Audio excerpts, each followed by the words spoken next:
The security guard's hand was inches from her shoulder when the emergency alarm screamed to life. Madeline Reeves didn't flinch. She'd heard worse sounds, the kind that came with helicopter blades and distant artillery fire, the kind most people in this pristine Colorado hospital would never understand. They wanted her gone. Badge revoked, contract terminated, a problem to be escorted out by morning. But in 60 seconds, this place was about to become a war zone. And the administrator who just fired her? He was about to realize he'd made the worst mistake of his career.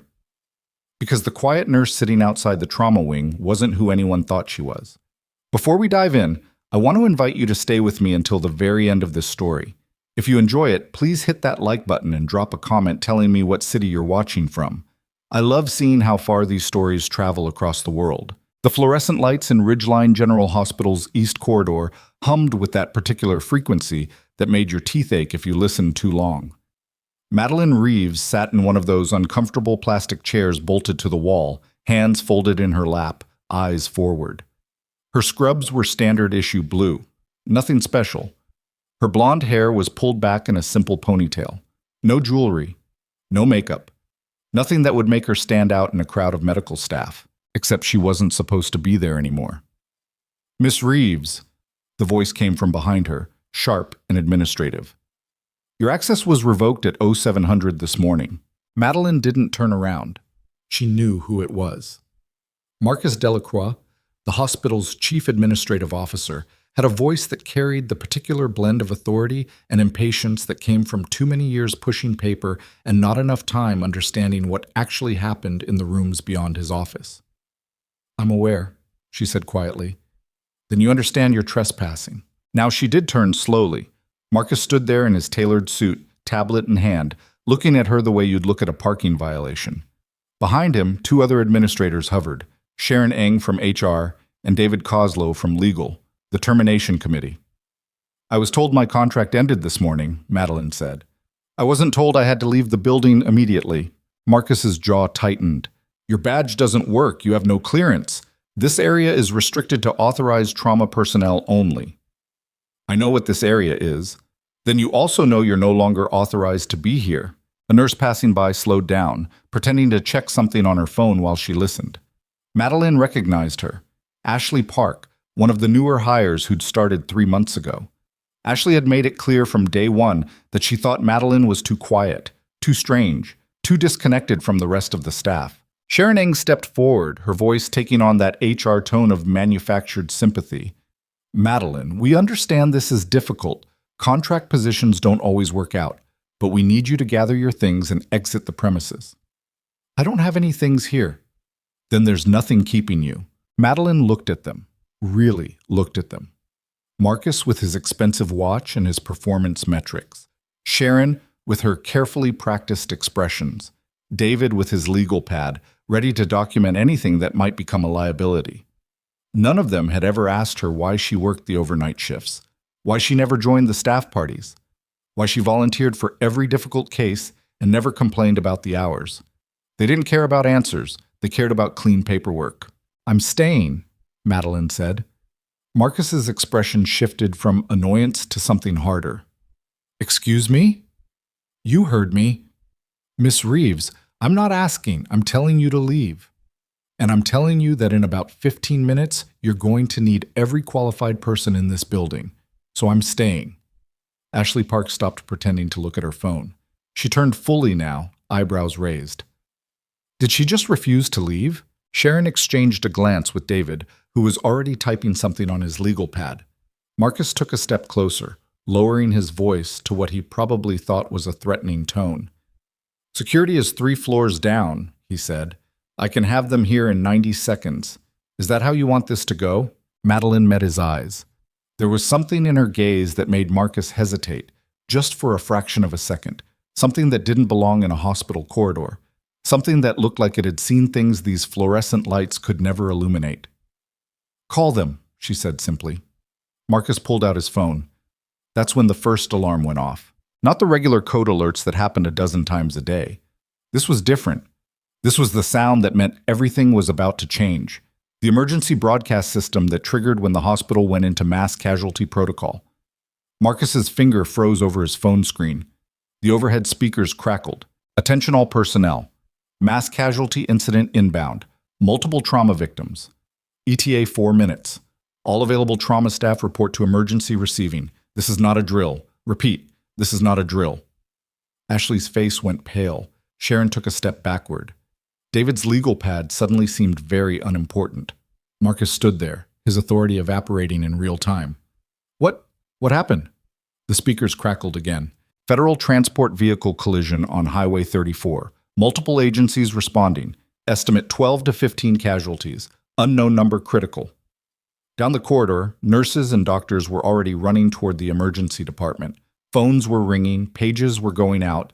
The hospital was transforming from a place of controlled routine into something else entirely. Madeline stood up. "You should move," she said to Marcus. "I need to coordinate. You need to get out of the way." She walked past him, past Sharon and David and Ashley, moving with a purpose that made people instinctively step aside. Not fast, not panicked, just steady, certain. Ashley called after her. "You don't even work here anymore." Madeline kept walking. The emergency department was already chaos. Nurses scrambled to prepare trauma bays. Physicians barked orders into phones. Medical students looked terrified. The air smelled like adrenaline and anxiety and that particular kind of institutional fear that came when people realized they might not be ready for what was coming. Dr. Richard Santos, the senior trauma physician, was trying to organize triage teams. He was good. Madeline had worked with him before, but he was also exhausted. 16-hour shift, no backup, and now this. "I need 3 teams," Richard shouted. "Level 1 traumas go to bays 1 through 3. Level 2 to 4 and 5. Everyone else stages in 6. Where's respiratory? 2 minutes out. That's not good enough. We need them now." Madeline scanned the room, counted personnel, calculated resources. She'd done this before, in places where there were no trauma bays or respiratory therapists or backup teams. Just sand and blood and screaming. She pushed the memory down. A young resident, couldn't have been more than 26, stood frozen near the supply cabinet, staring at the controlled chaos like he'd just realized medical school hadn't prepared him for this. Madeline walked up to him. "What's your name?" He blinked. "What?" "Your name. Fast." David? David Chen? No, wait, David Morrison. "You know how to run a transfusion protocol, David Morrison?" I've done it in simulation. That'll have to work. Bay 3. Go." He went. Richard spotted her. "Madeline, what are you doing here? I thought you were... Where do you need me?" He didn't have time to question it. "Bay 1, we're getting at least 3 criticals." She moved before he finished the sentence. "Bay 1 was supposed to be ready." It wasn't. The ventilator wasn't set up properly. The crash cart was in the wrong position. Someone had forgotten to check the suction, all the little things that didn't matter until they mattered more than anything else in the world. Madeline fixed them. 30 seconds. Muscle memory. Behind her, she heard Marcus's voice. He'd followed her into the ED, still trying to assert some kind of control. "Someone explain to me what's happening." Nobody had time to explain anything to him. The ambulance bay doors exploded open. The first stretcher came through at a dead run. Paramedics on both sides, one doing chest compressions, another bagging the patient. Blood everywhere. Male, approximately 40, massive internal trauma, lost vitals twice en route. Richard took charge. "Bay 1, move." They transferred the patient. Madeline was already there, hands moving before anyone gave orders. IV access, monitor leads, pressure checks. The patient's chest wasn't moving right. Flail segment, probable hemothorax. "I need a chest tube kit," Madeline said. Not loud, not panicked, just clear. A nurse she didn't recognize hesitated. I don't know if we have..." "Top cabinet, left side, blue packaging. Go." The nurse went. Richard was listening to breath sounds, his face grim. "She's right. Massive hemothorax. We need to decompress now or we lose him." 2 more stretchers burst through the doors. Then 3 more. The trickle became a flood. Marcus was still standing there, tablet in hand, looking like a man who'd just realized his organizational charts meant nothing. Sharon Eng appeared next to him. "Should we evacuate non-essential personnel?" I don't know. Is that protocol?" Ashley Park rushed past, carrying bags of IV fluid, looking more scared than Madeline had ever seen her. In Bay 1, the patient crashed again. No pulse. Start compressions. Richard moved to take over, but Madeline was already there, hands positioned, rhythm perfect. She'd done this in the back of moving vehicles while rockets fell. This was almost easy. 30 compressions. Breathe. 30 compressions. Breathe. Rhythm check. The monitor showed a shockable pattern. Clear. The defibrillator discharged. The patient's body jerked. The monitor jumped. We got him back.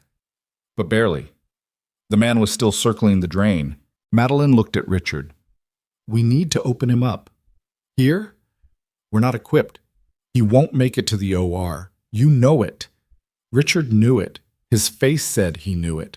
But knowing something and doing something were different things.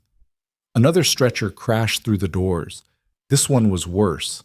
A woman, maybe 30, with injuries that made even the experienced paramedics look shaken. Female, critical, multiple GSWs. Everyone stopped. Gunshot wounds. Wait, Marcus said, his voice rising with panic. This was a vehicle collision. Why are there gunshot victims? Nobody answered him because nobody knew. But Madeline did. She recognized the pattern, the way the casualties were coming in, the types of injuries, the way the paramedics moved with just a little too much alertness, eyes scanning the room like they were expecting trouble. This wasn't an accident. This was something else. She kept her face neutral, kept working, but part of her mind was already 3 steps ahead, calculating scenarios, assessing threats, preparing for what might come next. Another alarm. Attention all personnel. External security protocol activated. Non-essential exits are being secured. Remain at your stations. Marcus grabbed a passing nurse. What does that mean? Why are they locking down the exits? The nurse shook her head. I don't know. But Madeline knew. Someone was coming. In Bay 2, a physician was losing control. Too many patients. Too much blood. His hands were shaking. I can't. There's too many. A patient was deteriorating. Oxygen saturation dropping. Blood pressure crashing. Madeline looked at Richard. Bay 2 needs help. I can't leave this one. I've got this one. Go. He hesitated. She was technically not even staff anymore. But the patient in Bay 1 was stabilizing, and the patient in Bay 2 was dying. Richard went. Madeline took over. The man's vitals were precarious but holding. She adjusted the ventilator settings, checked the chest tube output, recalculated the fluid resuscitation. Her hands moved with the kind of certainty that only came from doing this hundreds of times in situations far worse than this. Ashley Park appeared next to her holding a chart, looking like she wanted to say something but couldn't find the words. Finally, how are you doing that? Doing what? Not freaking out. Madeline didn't look up from the monitor. Freaking out doesn't help. But you don't even work here. Right now, I'm the only thing keeping this person alive. So whether I work here or not doesn't really matter, does it? Ashley's face flushed. She started to respond, but another patient rolled in, and she had to move. The chaos continued. More victims. More emergencies. The hospital was straining under the weight of something it wasn't designed to handle. Marcus stood in the center of the ED, surrounded by motion he couldn't control, watching his carefully managed institution come apart at the seams. Then the ambulance bay doors opened one more time, but no stretcher came through. Instead, 4 men in tactical gear entered. Not police, not paramedics. Something else. They wore black fatigues with minimal insignia, moved with military precision, and had the kind of situational awareness that made it clear they were professionals. The lead man scanned the room with cold efficiency. Everyone noticed. Everyone stopped what they were doing for just a second. Marcus found his voice. Who are you? This is a restricted... The man held up credentials, federal. We're here about the transport incident. Are more victims coming? That's classified. This is a hospital. You can't just... The man wasn't listening to Marcus anymore. He was scanning the room, looking at faces, searching for something. His eyes found Madeline. He stopped. Everything in his posture changed. Recognition, surprise, something close to respect. He crossed the room, his 3 team members following, moving around stretchers and medical personnel with practiced ease. Marcus tried to intercept him. "Sir, I need to know." The man walked past him like he wasn't there. He stopped in front of Madeline. She looked up from her patient, met his eyes, showed nothing. For a moment, nobody spoke. Then the man did something that made the entire emergency department go silent. He came to attention. "Lieutenant Reeves," he said, "didn't expect to find you here." The heart monitor beeped steadily in the sudden quiet. Ashley Park's chart slipped from her hands and clattered to the floor.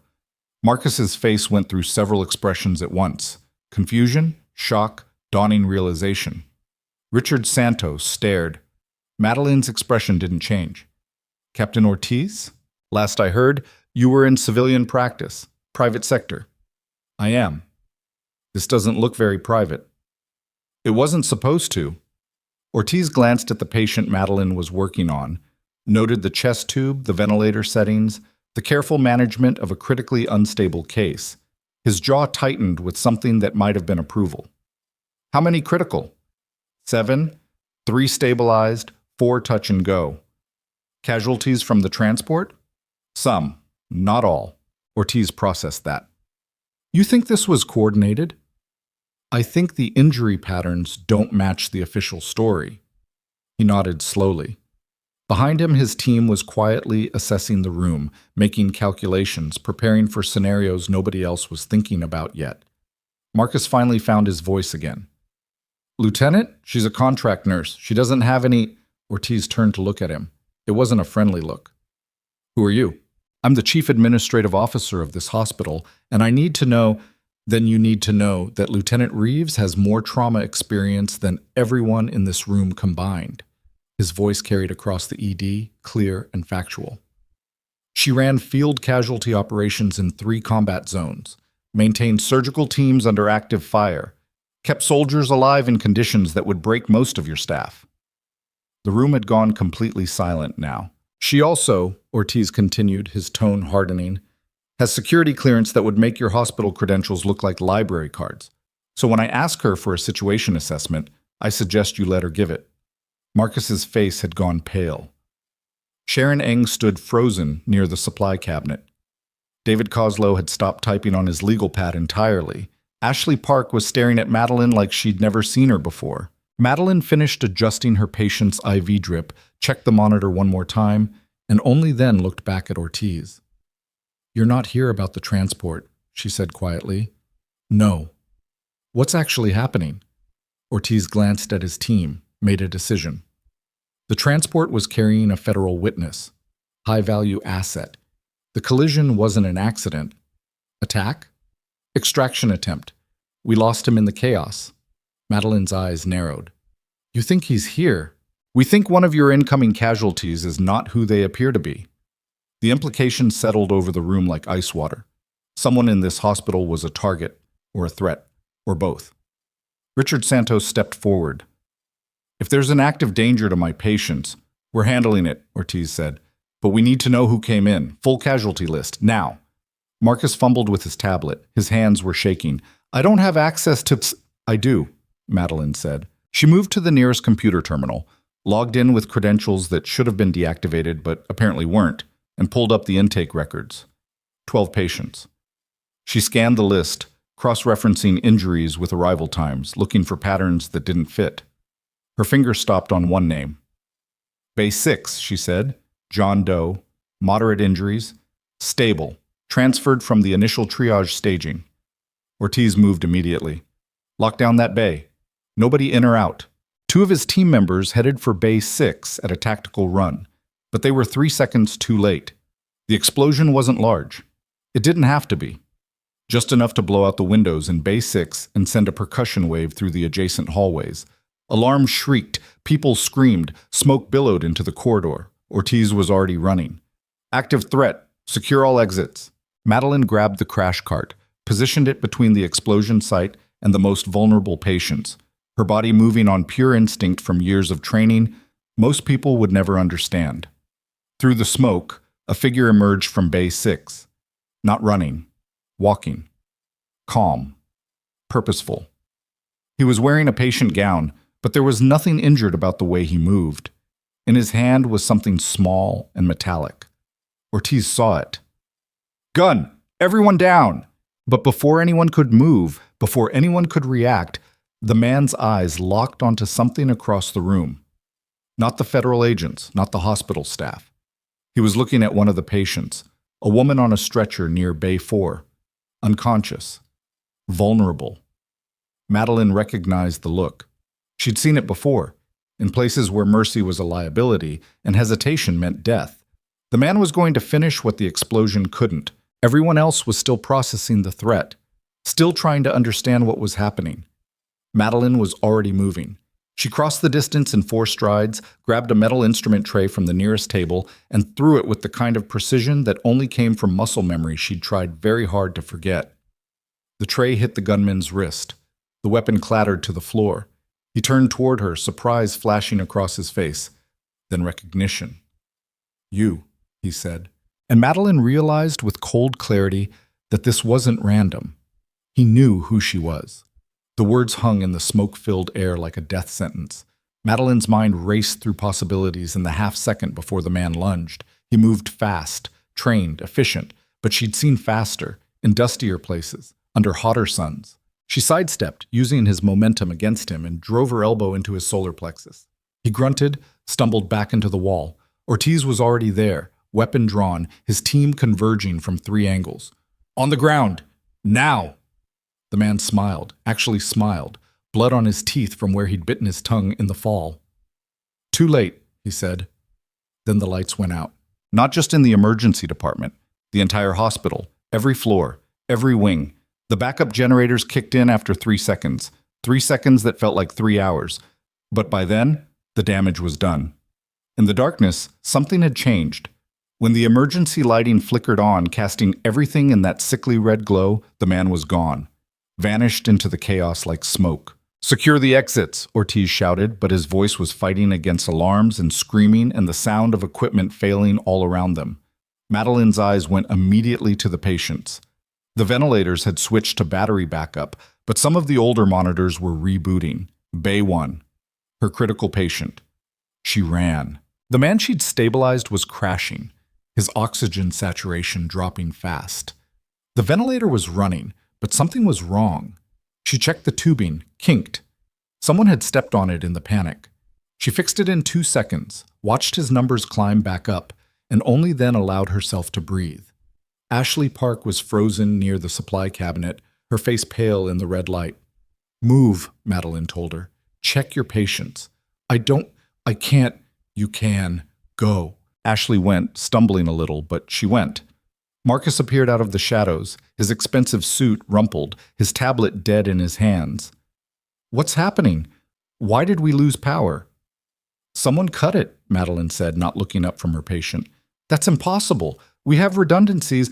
Then they cut the redundancies. Richard Santos was shouting orders across the department, trying to maintain some kind of order, but it was slipping. 2 nurses were arguing about medication protocols. A resident was hyperventilating near Bay 3. The carefully constructed hierarchy of a modern hospital was collapsing under pressure it was never designed to withstand. Ortiz regrouped with his team near the ambulance bay entrance. Madeline caught fragments of their conversation. East stairwell. Thermal shows movement on 3. Can't get a clean lock. She finished with her patient and moved to where Ortiz stood, his jaw tight with frustration.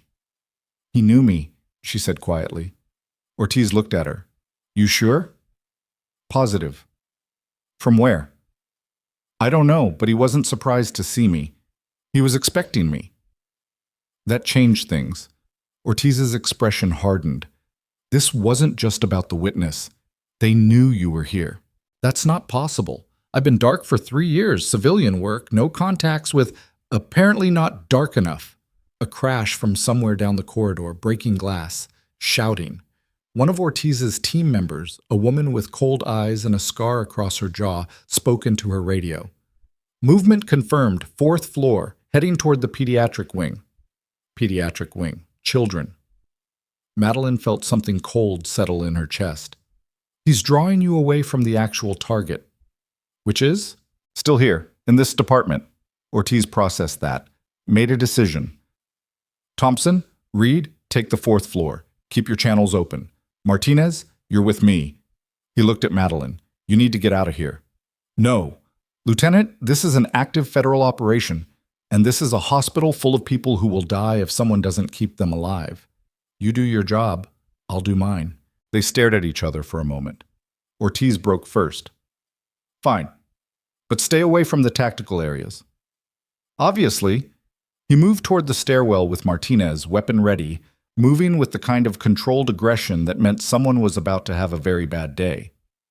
Madeline turned back to the emergency department. Marcus was trying to use a landline phone near the nurses' station. His hands were shaking.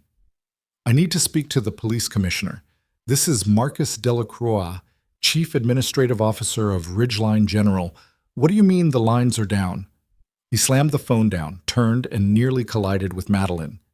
You, he said, and there was something new in his voice, something that wasn't quite anger but close to it. You brought this here. Excuse me? That man knew you. That federal agent called you lieutenant. This isn't a coincidence. Around them, nurses were struggling to maintain care with limited power. A physician was manually bagging a patient whose ventilator had failed. Someone was crying in Bay 4. Madeline kept her voice level. Right now, I don't care what you think. I care about keeping these people alive. You're not even supposed to be here. I terminated your contract. Then you made a mistake. His face flushed. I made a mistake? You lied about who you are. You didn't disclose military service on your application. I disclosed everything required by law. Not enough, not... Marcus. Sharon Eng appeared beside them, her HR calm cracking around the edges. This isn't the time. She's a security risk. She's also the reason half these patients are still alive, Richard Santos said, appearing from Bay 2. His scrubs were covered in blood, his face exhausted. So maybe save the administrative review for later. Marcus opened his mouth to respond, but another alarm cut him off. This one was different. Not the mass casualty alert, not the power failure warning. This was the fire suppression system, except there was no fire. Water began pouring from the ceiling sprinklers. Not in one area, everywhere. The entire emergency department. Within seconds, the floor was soaked. Equipment sparked. Papers scattered. Someone screamed. Shut it off, Marcus shouted. Someone shut it off! But nobody knew how. The controls were electronic, and the electronics were compromised. Madeline grabbed the nearest water-sensitive equipment and moved it to higher ground. Other staff followed her lead, working on instinct because thinking took too long. Ashley Park was trying to shield a patient from the water, her scrubs already soaked through, mascara running down her face. This is insane! This is completely insane! Focus on your patient, Madeline told her. Everything else is noise. But it wasn't noise. It was tactical. Whoever had cut the power and triggered the sprinklers was hurting them, creating chaos, forcing them to react instead of think. Madeline looked around the department with different eyes. Not a nurse's eyes. The other eyes. The ones she'd tried to leave behind. The gunman had disappeared into the hospital. Ortiz's team was spread thin, chasing ghosts. The sprinklers were running, destroying equipment and creating confusion. The lights were on backup power. Someone was setting the stage for something bigger.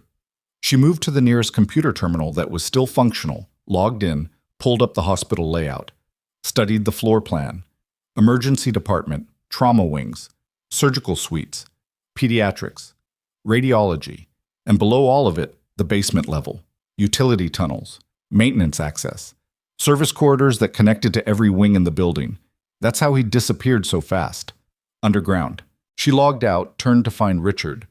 He was with a patient in Bay 3, working with 2 nurses to stabilize someone who was going downhill fast. Richard, he didn't look up. Kinda busy. The man who attacked us. He's using the service tunnels. Now he looked up. What? The basement. He's moving through the infrastructure. That's how he vanished. Okay, so tell the federal agents. They're already upstairs. By the time they regroup and sweep the tunnels, he'll be wherever he's planning to be. Richard's eyes narrowed. What are you suggesting? I'm not suggesting anything. I'm telling you what's happening. Madeline, But she was already moving. The stairwell access was near the loading dock, past the ambulance bay. She moved quickly, but not obviously, just another staff member navigating the chaos. Nobody stopped her. Nobody even noticed. The basement level was dim, even with emergency lighting. The sprinklers hadn't reached down here, but the air was thick with the smell of mildew and industrial cleaning supplies. Pipes ran along the ceiling. The walls were concrete block, painted institutional beige about 30 years ago and never updated. Madeline moved silently, staying close to the walls, her footsteps absorbed by the sound of machinery and ventilation systems. She'd done this before. Different continent, different decade, same principle. Find the threat before the threat finds you. The tunnel branched in 3 directions: left toward radiology, right toward the surgical wing, straight ahead toward the main hospital tower. She listened. Footsteps. Faint. Coming from the right. She followed. The surgical wing's basement access was a narrow corridor lined with supply crates and outdated equipment waiting for disposal. The footsteps were closer now, definitely ahead of her. She picked up a piece of metal pipe from a broken equipment cart. Not ideal, but better than nothing. The corridor opened into a wider maintenance area. Boilers, water heaters, electrical panels. And standing in front of one of the panels, working on something with a small toolkit, was the man from Bay 6. He sensed her before she could make a move. Turned. Smiled again. "Lieutenant Reeves," he said. "Right on time. Step away from the panel." "Or what? You'll hit me with a pipe?" He showed his hands. Empty. "I'm unarmed now. You already took my gun, remember?" "Then you won't mind coming upstairs to answer some questions." He laughed. Actually laughed. "You really don't know, do you?" "Know what?" "Why you're here. What you are to them." "I'm nobody. I left that life." "Nobody leaves that life, Lieutenant. You of all people should know that." He turned back to the electrical panel.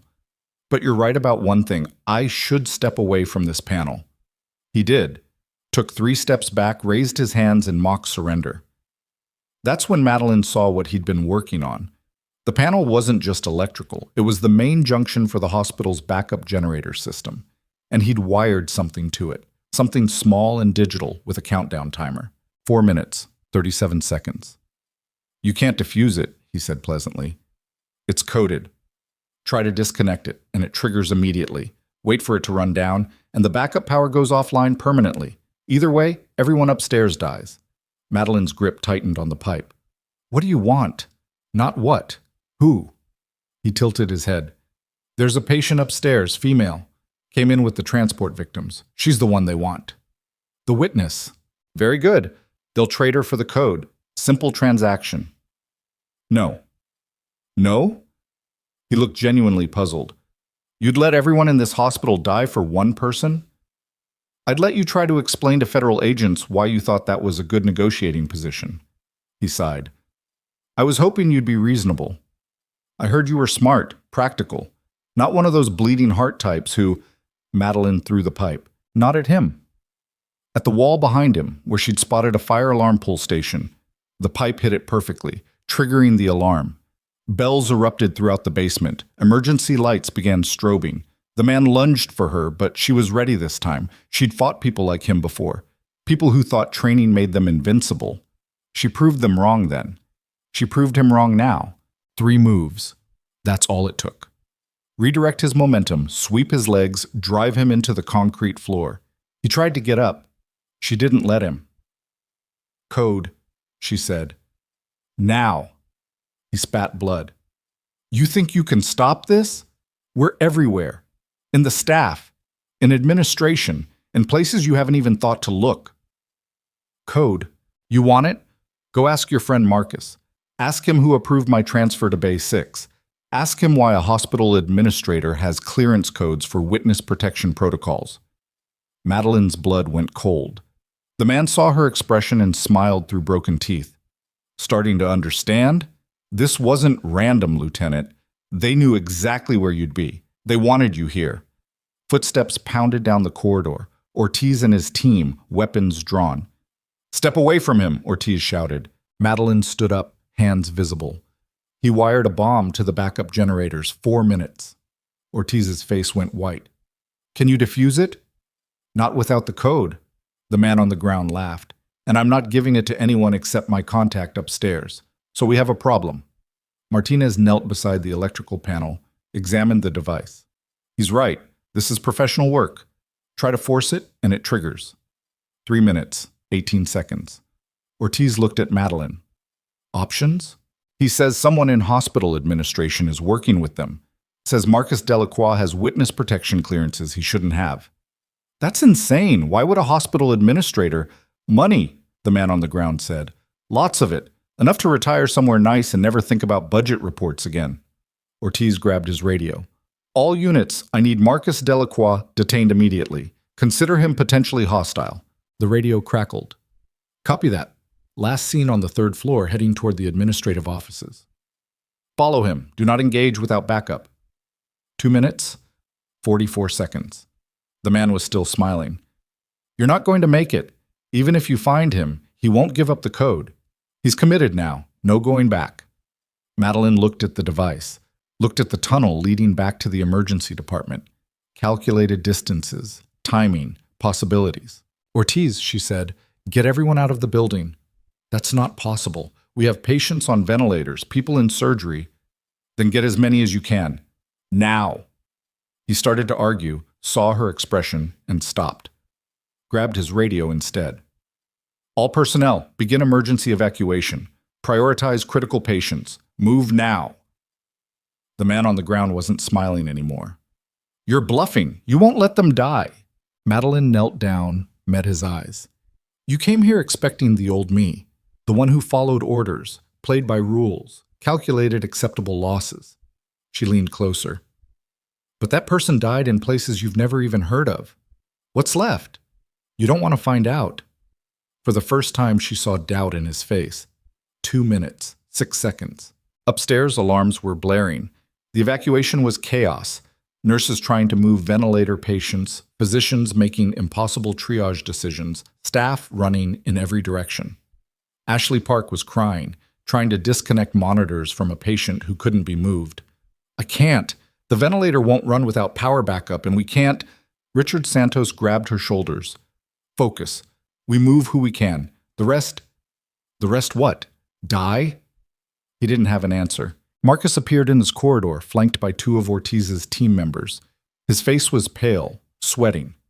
What's going on? Why are we evacuating?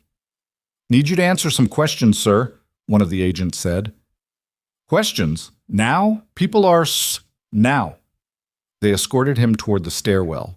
Marcus kept looking back at the emergency department like he was seeing it for the first time, or the last time. In the basement, the timer hit 90 seconds. Madeline stood up. There's another way. What way? Ortiz demanded. She pointed at the device.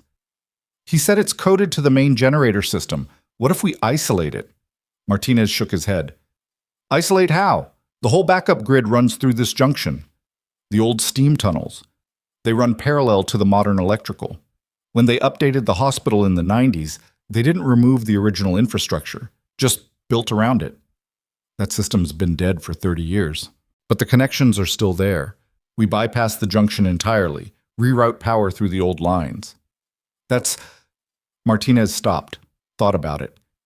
That's actually possible, but we'd need to access the old switchboard, and I have no idea where... Sub-basement, east wing, behind the original boiler room. Ortiz stared at her. How do you know that? I read the building plans when I started working here. Everyone else memorized evacuation routes. I memorized infrastructure. 60 seconds. Go, Ortiz said. Martinez, go with her. I'll stay with our friend here. Madeline and Martinez ran. The sub-basement was darker, older, filled with equipment from when the hospital was first built. They found the old boiler room, forced open a rusted door that probably hadn't been touched in decades. Behind it was the original electrical switchboard, ancient, covered in dust, but possibly still functional. Martinez pulled out a flashlight, examined the connections. This is going to be rough. No guarantees. Better than certain death. 45 seconds. He started working, pulling cables, testing connections, cursing under his breath. Madeline held the flashlight, watching the seconds tick away on her watch. 30 seconds. Almost there. 20 seconds. Come on, come on. 10 seconds. Got it. He threw the final switch. The old board hummed to life, lights flickering across ancient gauges. 5 seconds. Nothing happened. Then, somewhere above them, machinery groaned back to life. The hospital's power stabilized. Emergency lights switched back to normal operation. 0 seconds. The bomb in the main junction triggered. But instead of taking out the backup generators, it exploded in isolation. A contained blast that destroyed the junction box but nothing else. No power loss. No casualties. Martinez slumped against the wall, breathing hard. That was too close. Madeline's hands were shaking. She hadn't noticed until now. They made their way back upstairs. The emergency department was still chaos, but it was controlled chaos now. Patients were being moved back from the evacuation staging areas. Equipment was being restored. Ortiz met them in the corridor. The device. Neutralized. And Marcus Delacroix? Taken into custody. He's already asking for a lawyer. He admit anything? He doesn't have to. We found encrypted communications on his personal tablet, account transactions, meeting logs with known criminal intermediaries. Ortiz's expression was grim. He's been selling witness information for at least 2 years. This wasn't his first betrayal, just his first time getting caught. Ashley Park appeared, her scrubs still wet from the sprinklers, her face exhausted. She looked at Madeline for a long moment. "I'm sorry," she said finally. "I didn't know who you were. I thought you were just..." "Just what?" Ashley shook her head. "Doesn't matter. I was wrong." She walked away. Richard found Madeline near Bay 1, checking on the critical patient who'd somehow survived everything. "You should rest." "I'm fine." "You're not fine. Nobody's fine." He sat down heavily on a supply cart. "Marcus Delacroix. I worked with him for 5 years. I had coffee with him. I thought I knew him. People surprise you. This kind of surprise I can live without." Madeline adjusted the patient's IV, noted his improving vitals. Against all odds, he was going to make it. "Why did you come back?" Richard asked. "After they terminated you, you could have just left." "I knew something was wrong." "How?" She was quiet for a moment. "Instinct, the kind you develop when your life depends on reading situations correctly." "That's not a hospital skill." "No, it's not." Somewhere in the building, Marcus Delacroix was being escorted to a federal holding facility. The investigation would expand, more arrests would follow. The hospital's reputation would take years to recover. But the patients were alive. That counted for something. Madeline was heading for the exit when Sharon Ng intercepted her. The HR director looked like she'd aged 10 years in the last few hours. "Miss Reeves, it's Lieutenant. Apparently we're being formal now." Sharon flinched. "Right. Lieutenant, I wanted to apologize. I should have looked more carefully at your background. Should have asked more questions before I agreed to terminate. You were following orders." "That's not an excuse." "No," Madeline said. "It's not." She kept walking. Outside, dawn was breaking over Ridgeline. The parking lot was filled with emergency vehicles, media trucks, federal agents coordinating the aftermath. Someone had set up a command post near the ambulance bay. Ortiz found her by her car. "Where are you going?" he asked. "Away from here." "We're going to need a statement, full debrief. You were involved in every aspect of..." "Then you know where to find me." He studied her face. "You saved a lot of lives tonight." "So did you." "I was doing my job. You weren't even supposed to be here." Madeline opened her car door. "Exactly." "Lieutenant?" His voice stopped her. "The man downstairs before we took him into custody. He said something, said this wasn't about the witness, said they wanted you here specifically. He was trying to get in my head." "Was he succeeding?" She didn't answer.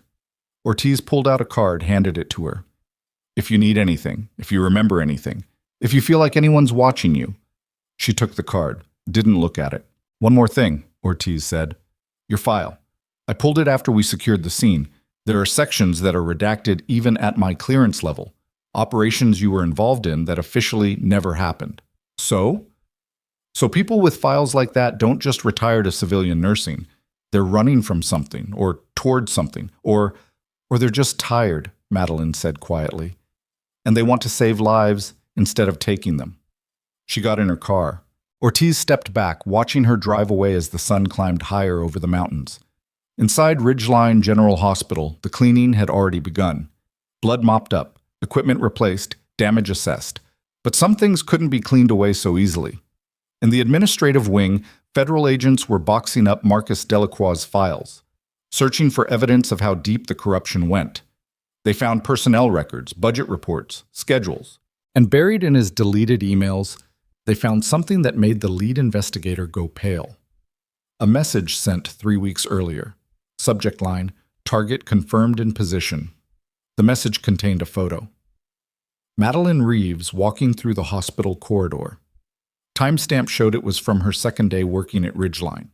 The recipient's email was encrypted, untraceable, but the signature at the bottom wasn't. Phase 1 complete. Proceed to Phase 2. The investigator picked up his phone, dialed Ortiz's direct line. "We have a problem," he said. "Everything that happened tonight? It wasn't the operation. It was a test." Ortiz was already in his vehicle when the call came through. He listened for 10 seconds, his jaw tightening with each word, then cut the engine and got back out. "Lock down the perimeter," he said into his radio. "Nobody leaves. Nobody enters. I want every vehicle searched, every person accounted for." His team moved immediately, redirecting traffic, establishing checkpoints. The media trucks protested loudly. The morning shift nurses trying to come in for work looked confused and frightened. Ortiz didn't care. He dialed Madeline's number. It rang 4 times before going to voicemail. He tried again, same result. "Find her car," he told Martinez. "Now." But Madeline was already 10 miles away, driving east on Highway 34, watching the sunrise paint the mountains in shades of copper and gold. Her hands were steady on the wheel. Her mind was quiet for the first time in hours. She didn't hear her phone ringing in the bag she'd left on the passenger seat. Behind her, 3 vehicles maintained careful distance. Different makes, different colors, rotating positions every few miles to avoid detection. Professional surveillance, the kind that costs serious money. Madeline didn't notice them yet. The highway cut through pine forests and rocky terrain, civilization falling away mile by mile. She'd rented a cabin near Blackstone Lake 3 months ago under a different name. Paid cash. Left no digital trail. It was supposed to be a place to disappear when the hospital work got too heavy, too loud, too much like the things she'd left behind. Now it felt like the only safe place left. Her phone buzzed again. She glanced at it this time, saw Ortiz's name, let it go to voicemail. Whatever he wanted could wait until she'd slept, showered, and stopped feeling like her skin was crawling with memories. 20 miles out, one of the surveillance vehicles broke off. Took an exit toward a gas station, but the driver didn't stop for fuel. Instead, he parked near the air pump and made a phone call. "Target is heading east on 34, destination, likely the Blackstone area based on trajectory." The voice on the other end was calm, professional. "Maintain visual. Do not engage until she's isolated." Understood. Back at Ridgeline General, the federal investigators had commandeered Marcus's office and turned it into a command center. Files covered every surface. Digital forensics were running on 3 laptops simultaneously. The lead investigator, a woman named Victoria Rains with 20 years in federal witness protection, was coordinating with agencies across 4 states. "How long has this been running?" she asked the tech specialist hunched over Marcus's computer. "At least 2 years. Maybe longer." He was careful, but not careful enough. Once we had the encryption key, everything opened up. Who else was involved? Still mapping the network. But so far we have at least 6 hospital employees who receive payments through shell companies. Some knew what they were doing. Others probably thought it was just a side consulting gig. Names. The tech pulled up a list. Victoria recognized 2 of them. Sharon Eng from HR, David Coslow from legal. Both in custody now, both demanding lawyers, both claiming they had no idea what they were really doing. Maybe true. Maybe not. "What about this Phase 2 reference?" Victoria asked. The tech pulled up the email thread. "That's where it gets weird. All the other communications are about witness locations, transport schedules, security protocols, standard corruption stuff. But Phase 2? That's different. There are references to a primary asset and final extraction. No names, just codes. Could the primary asset be the witness from last night? Doesn't fit. The timing's wrong. Phase 2 was initiated 3 weeks ago, long before last night's transport was even scheduled." Victoria stared at the screen. that familiar feeling of missing something important crawling up her spine. Then what were they extracting? Nobody had an answer. Outside the office, Ashley Park walked past with an empty coffee cup, her eyes red from crying or exhaustion or both. She'd given her statement to 3 different investigators, answered the same questions over and over, and still felt like she was drowning. Richard Santos found her near the vending machines. "You should go home," he said. "I can't. My shift doesn't end until—" "Your shift ended the moment federal agents took over the hospital. Go home, sleep, process." She shook her head. "I keep thinking about her. Madeline, all those times I—" Her voice cracked. "I was so sure she didn't belong here." "You weren't the only one. That doesn't make it better. Richard bought a coffee he didn't want just to have something to do with his hands. You know what I keep thinking about? Marcus used to review every contract hire personally, claimed it was about maintaining standards. What if it wasn't about standards? What if he was looking for someone specific?" Ashley frowned. "You think he hired Madeline on purpose?" "I think maybe someone told him to, and maybe he didn't understand what he was really doing until it was too late to back out." The possibility hung in the air between them. Madeline reached the cabin just after 8 in the morning. It sat on a hillside overlooking the lake, surrounded by aspen trees that were just starting to turn gold. No neighbors within shouting distance. No cell signal unless you climbed to the ridge. Perfect isolation. She parked behind the cabin where the car couldn't be seen from the road, grabbed her bag, and went inside. The air smelled like pine and dust. Everything was exactly as she'd left it 2 weeks ago. Minimal furniture, no personal items, nothing that would tell a stranger who lived here or why. She dropped her bag by the door, walked to the window, and looked out at the lake. That's when she saw the first surveillance vehicle. It was parked on the far side of the lake, maybe half a mile away, partially hidden by trees. Dark sedan, tinted windows. Could have been a tourist. Could have been a fisherman scouting locations. But tourists didn't park in positions with clear sightlines to cabin driveways. Madeline's training kicked in immediately. She stepped away from the window without making it obvious, moved to a different angle, checked the other approaches to the property. Second vehicle, different color, positioned on the access road that led to the hiking trails. Third vehicle, pulled off on a maintenance road that technically wasn't legal to park on. 3 points of coverage, professional positioning. They'd been here before she arrived, which meant they'd known where she was going. Her phone buzzed again. This time she answered it. "Where are you?" Ortiz demanded. "Somewhere safe." "No, you're not. Listen to me very carefully. Last night wasn't the operation. It was a test. They were confirming something about you, and now, I know. I've got 3 vehicles in surveillance positions around my location." Silence on the other end. Then, "Can you get out?" Madeline evaluated the terrain. 1 road in, 1 road out. The lake on one side, steep hillside on the other. Moving through the forest on foot was possible, but they'd have thermal imaging. She'd be tracked within minutes. "Not without them knowing," she said. "Then stay inside, lock everything down. We're 20 minutes out." "You won't make it in 20 minutes. Madeline, they're not here to surveil Ortiz. If they wanted surveillance, they'd be more subtle. This is a perimeter. They're waiting for something." "For what?" She was about to answer when she heard the helicopter. It came in low over the ridge, military-style approach, and set down in the clearing 50 yards from her cabin. Not a news helicopter, not a tourist charter. This was tactical equipment, and the 4 people who emerged were wearing civilian clothes but moving with military precision. Madeline ended the call. The lead man walked toward her cabin with the confidence of someone who knew she had nowhere to go. He was maybe 40, salt and pepper hair, wearing hiking gear that looked expensive and new. His team spread out, covering angles, securing the perimeter. He stopped 10 feet from her door. "Lieutenant Reeves?" he called out. "My name is James Keller. I work for a private security contractor called Meridian Solutions. I'd like to talk." Madeline stayed away from the windows. "About what?" "About why you're still alive." That got her attention. "You've been dark for 3 years," Keller continued. "No contact with your old unit, no consulting work. No use of your clearances. You've been very careful, very quiet. That was the point. And yet somehow you ended up working at the exact hospital where we needed someone with your specific skill set, on the exact night when a federal witness transport was scheduled to pass through. What are the odds? I don't believe in coincidence. Neither do I. Keller gestured to his team. They lowered their weapons slightly, a show of non-aggression.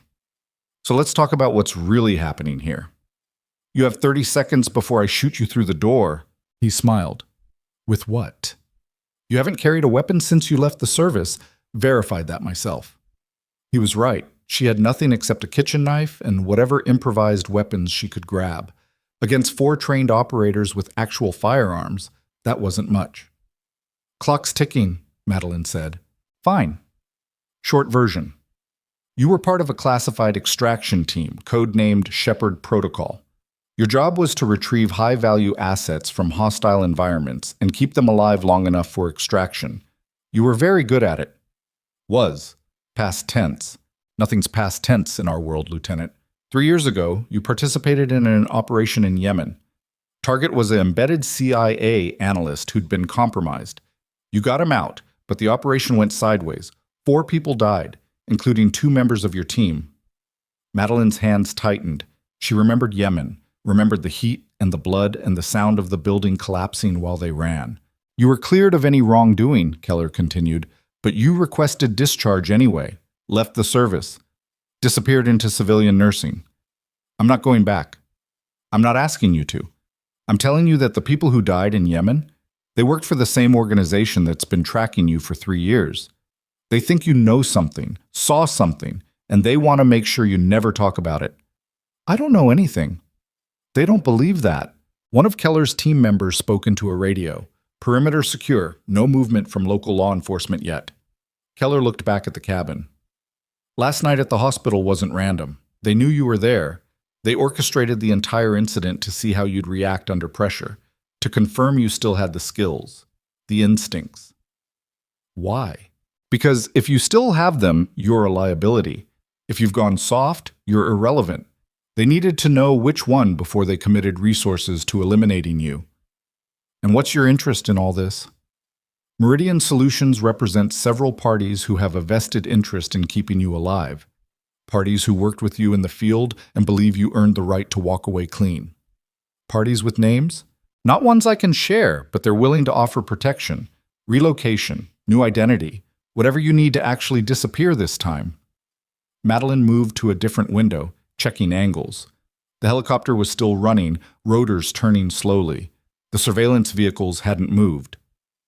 And if I say no, Keller's expression hardened, then you die. Maybe today, maybe tomorrow, but you die. Because the people tracking you don't quit, and they have resources you can't imagine. A vehicle appeared on the access road, federal plates, Ortiz. Keller saw it too. Your friend the captain is about to complicate things. Make your choice now. I choose to stay alive long enough to understand what's really happening. Fair enough. He pulled out a phone, tapped something, and held it up so she could see the screen. It showed a photo. Recent. Taken inside Ridgeline General Hospital. It was Richard Santos, standing outside the emergency department talking to someone Madeline didn't recognize. The timestamp was from this morning, less than an hour ago. The people you saved last night, Keller said. The staff who doubted you? They're all potential leverage, all potential targets. You care about them, which makes them vulnerabilities. You threatening them? No, I'm telling you what the other side is thinking. They don't need to kill you directly. They just need to make your life impossible until you make a mistake. Ortiz's vehicle stopped 50 yards away. He got out slowly, hands visible, assessing the situation. 2 more federal vehicles pulled up behind him. Keller glanced back. Clock's running out, Lieutenant. You coming with us? Or are you taking your chances with federal protection? Before Madeline could answer, her phone rang. Unknown number. She answered it. The voice on the other end was synthesized, distorted beyond recognition. Lieutenant Reeves, I hope you're enjoying your retirement. Who is this? Someone who was in Yemen. Someone who walked away from that building while your team members didn't. Funny how that worked out. Madeline's blood went cold. Say what you mean. I mean the operation failed because someone tipped off the hostiles. Someone who knew the extraction routes, the timing, the procedures. And now that person is working at a hospital in Colorado, plain civilian, thinking nobody remembers. I didn't say. We have evidence, communications, financial transactions, everything we need to prove you sold out your own team. And tomorrow morning, that evidence goes to every major news outlet and federal agency in the country." The line went dead. Madeline stood frozen, the phone still at her ear. Keller was watching her. What was that? A frame job. For what? Treason. The word hung in the air like poison. Ortiz was walking toward the cabin now, flanked by 2 agents. Keller's team tensed, weapons coming up slightly. "Don't," Madeline said sharply. "Stand down." Keller looked at her. "You sure about that?" "I said stand down." He made a gesture. His team lowered their weapons but stayed alert. Ortiz reached the cabin. "Madeline, open the door." She did. He took one look at her face and knew something had changed. "What happened?" "They're saying I betrayed my team in Yemen, that I'm the reason people died. That's insane. They have evidence, or they say they do. Fabricated evidence. Maybe. But by the time anyone proves that, my face will be on every news channel in America. The nurse who sold out her team, the traitor who got soldiers killed." Keller stepped forward. "Which is why you need to disappear. Now. Before this becomes public." Ortiz put himself between Keller and Madeline. "She's not going anywhere with private contractors. She's definitely not staying in federal custody. Your agencies leak like sieves. She'll be dead in a week. That's not—" "Captain Ortiz." Madeline's voice cut through the argument. "When you pulled my file, what did you see?" He hesitated. "Classified operations, redacted sections, commendations I don't have clearance to read." "What about disciplinary actions?" "None. Your record was clean." "What about the Yemen operation?" "I don't have access to that level of detail." "Then find someone who does. Right now." Ortiz pulled out his phone, dialed a number he probably wasn't supposed to have. Waited through 3 rings. "This is Captain Ortiz, Federal Operations. I need immediate access to classified personnel files, authorization code." He recited a string of numbers and letters. Silence. Typing. Then, "File access denied. Security flag on the requested personnel record." Ortiz frowned. "What kind of flag?" "Level 5 restriction. Added this morning at 0600 hours. He looked at Madeline. "Someone locked down your file 2 hours ago." Keller smiled without humor. "Told you, they're thorough." Another phone rang. This time it was one of the surveillance vehicles down by the lake. Keller's radio crackled. "Movement on the south perimeter. Multiple vehicles inbound. Not law enforcement." Keller's expression shifted to something harder. "How many?" 4. No, 6. They're spreading out." "IDs?" "Negative. Unknown operators." Ortiz grabbed his radio. "All units, we have potential hostiles approaching from the south, defensive positions." Madeline moved to the window. She could see the vehicles now, black SUVs with tinted windows moving with purpose. They weren't trying to hide. They wanted to be seen. "They're not here for a conversation," she said quietly. The lead SUV stopped 100 yards out. The doors opened. Men emerged wearing tactical gear, carrying weapons that were definitely not legal for civilian use. Keller's team was already moving to defensive positions. Ortiz's agents were doing the same. Everyone was calculating angles, cover, fields of fire. Madeline counted 12 hostiles. Against Keller's 4, Ortiz's 3, and herself. Not great odds. "Last chance," Keller said. Come with us. We can get you out of here." "To where?"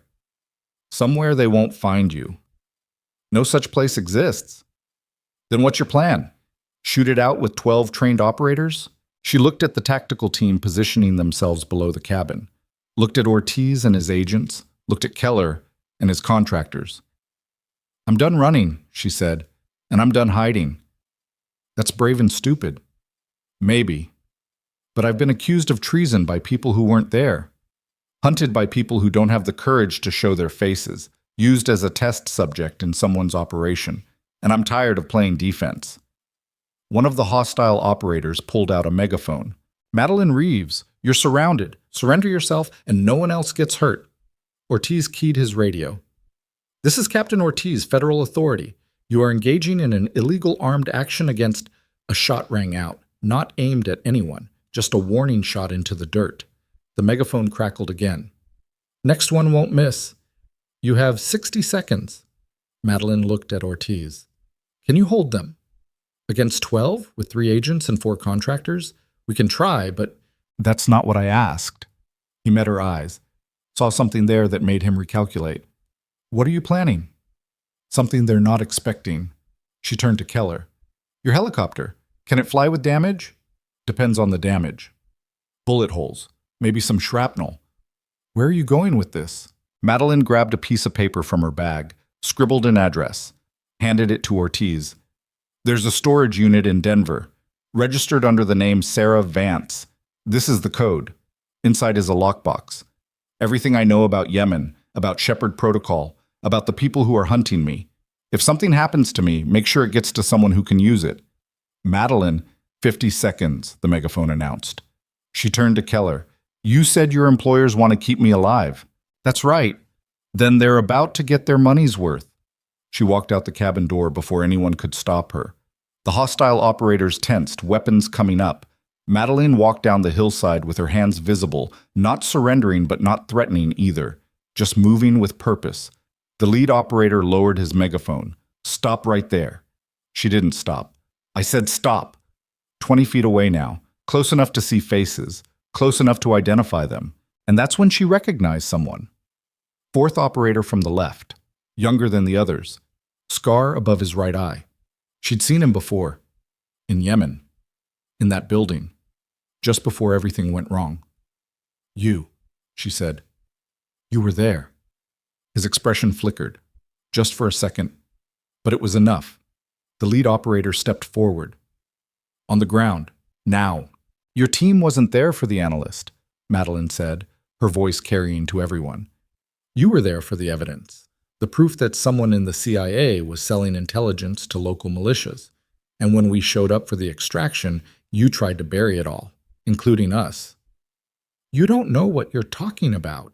I know 4 people died because you detonated charges while we were still in the building. I know you let the analyst die to protect whoever you were working for. And I know you've spent 3 years blaming me for your failure. The younger operator's hand moved toward his weapon. The lead operator grabbed his arm. Stand down. She knows. I said stand down. Behind Madeline, she heard Keller's team taking positions. Heard Ortiz coordinating with his agents. Everyone waiting for the moment when this went from standoff to firefight. But Madeline wasn't done.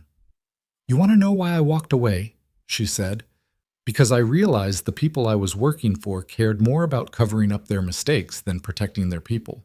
Because I watched good soldiers die for bad reasons. Because I was tired of being used.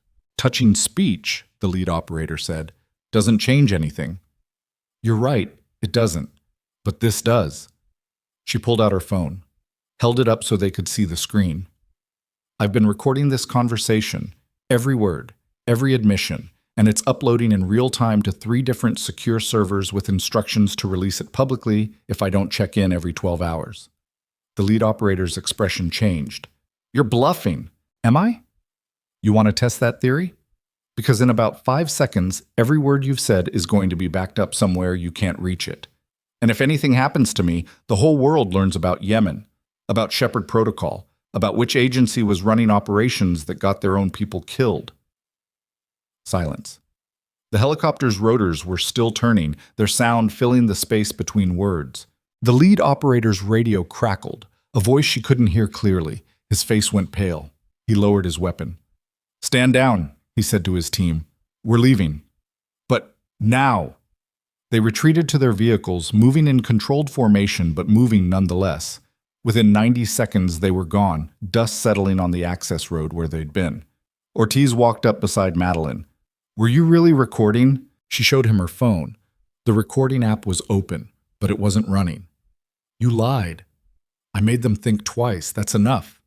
Keller approached, his expression somewhere between impressed and concerned. That was either brilliant or suicidal. Probably both. They'll be back, maybe not today, but let them come. Next time I won't be alone. She looked at Ortiz. That storage unit in Denver, it's real. Everything I said about the evidence is real. If they want to fight, they'll get one. Madeline taking on a covert intelligence operation is what they've been doing to me for 3 years. I'm just returning the favor. Her phone rang again. Different number. She almost didn't answer it, but something made her. Lieutenant Reeves. The voice was older, male, with the kind of authority that came from decades of command. My name is General Howard Breslin, retired. I commanded the Oversight Committee for Shepherd Protocol.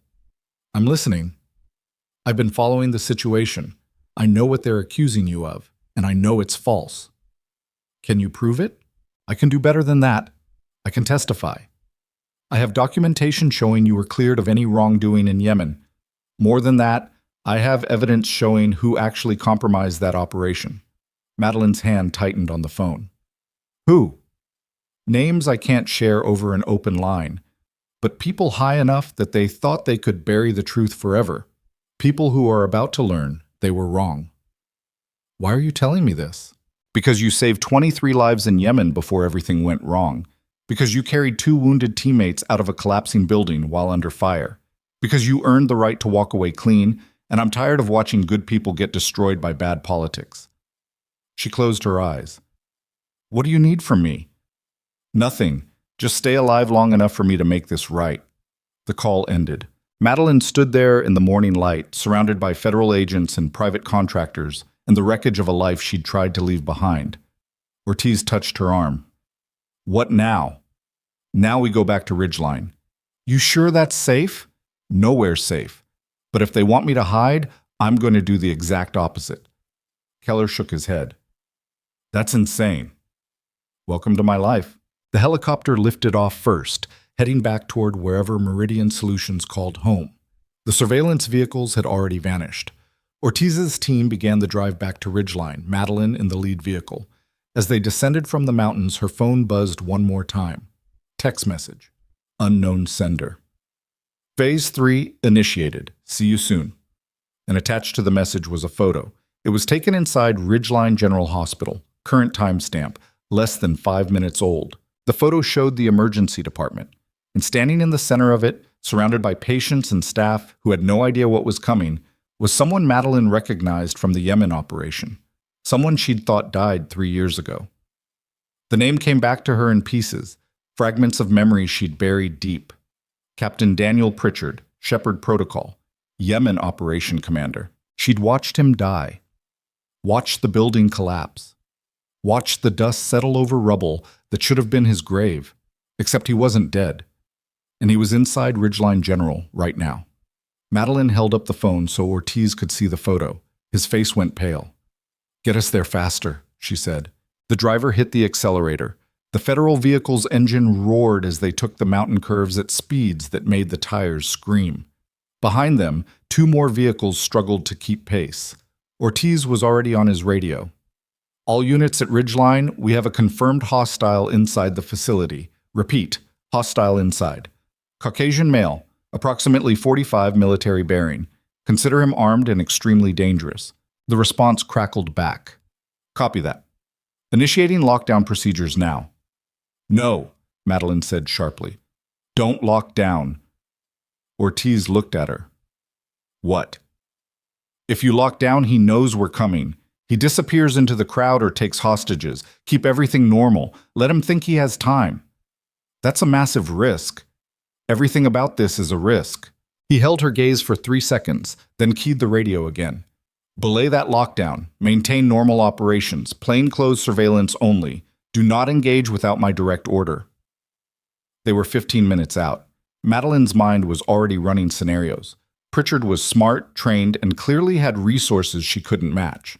But he'd made one mistake. He'd told her he was there. Why would he send that photo? Ortiz asked, thinking the same thing. Why give up the element of surprise?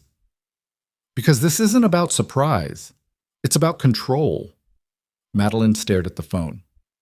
He wants me to know he can walk into a building full of people I worked with and do whatever he wants. Wants me rushing in, making mistakes, acting on emotion instead of training. Is it working? Probably. The highway straightened out.